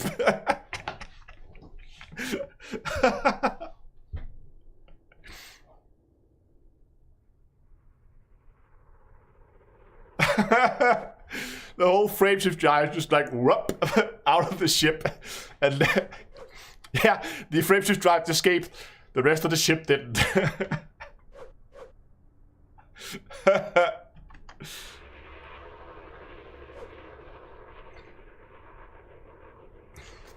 Well, that's unfortunate. Oh, we also have... Oh, Scott again. Is that another Scott or the same Scott? Became a Patreon. I don't know. Maybe we have two Scotts. If it's a new Scott, then thanks a lot as well for becoming a Patreon. That's awesome. And I'll of course be getting in touch with you after so we can get you listed as well.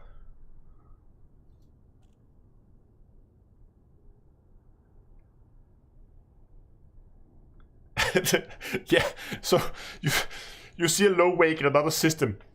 You drop into the low wake and all you see is just an FSD drive just sitting there on its own.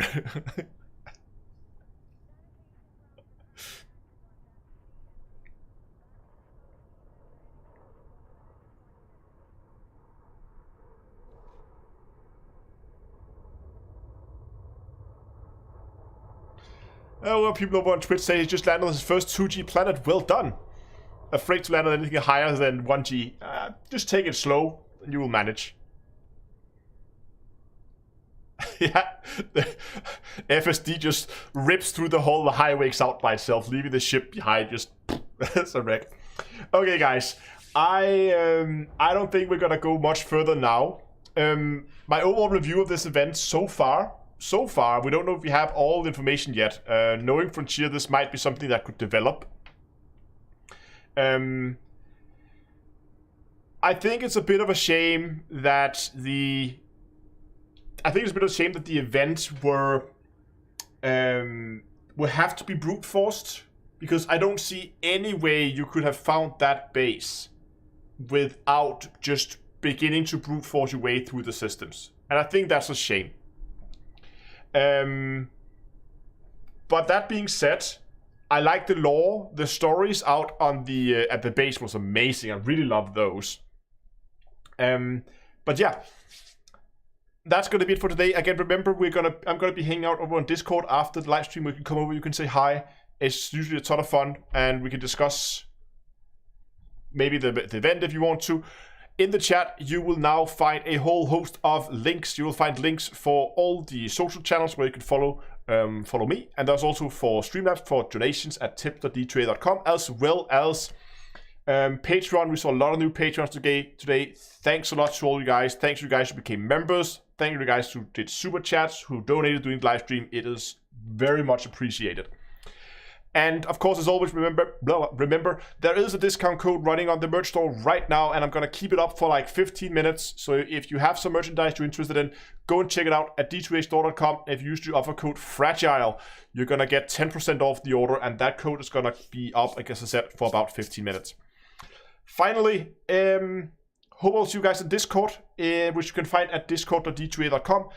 And on the way out, if you haven't done already, please go down, subscribe to the channel, give it a like. It helps a lot. The YouTube algorithm loves it. There's been a lot of talk about breaking the YouTube algorithm. For live streams, the way you break it is just get tons and tons of likes, and it really, really helps. So, thanks a lot for watching, guys, and until next time, I will see you guys.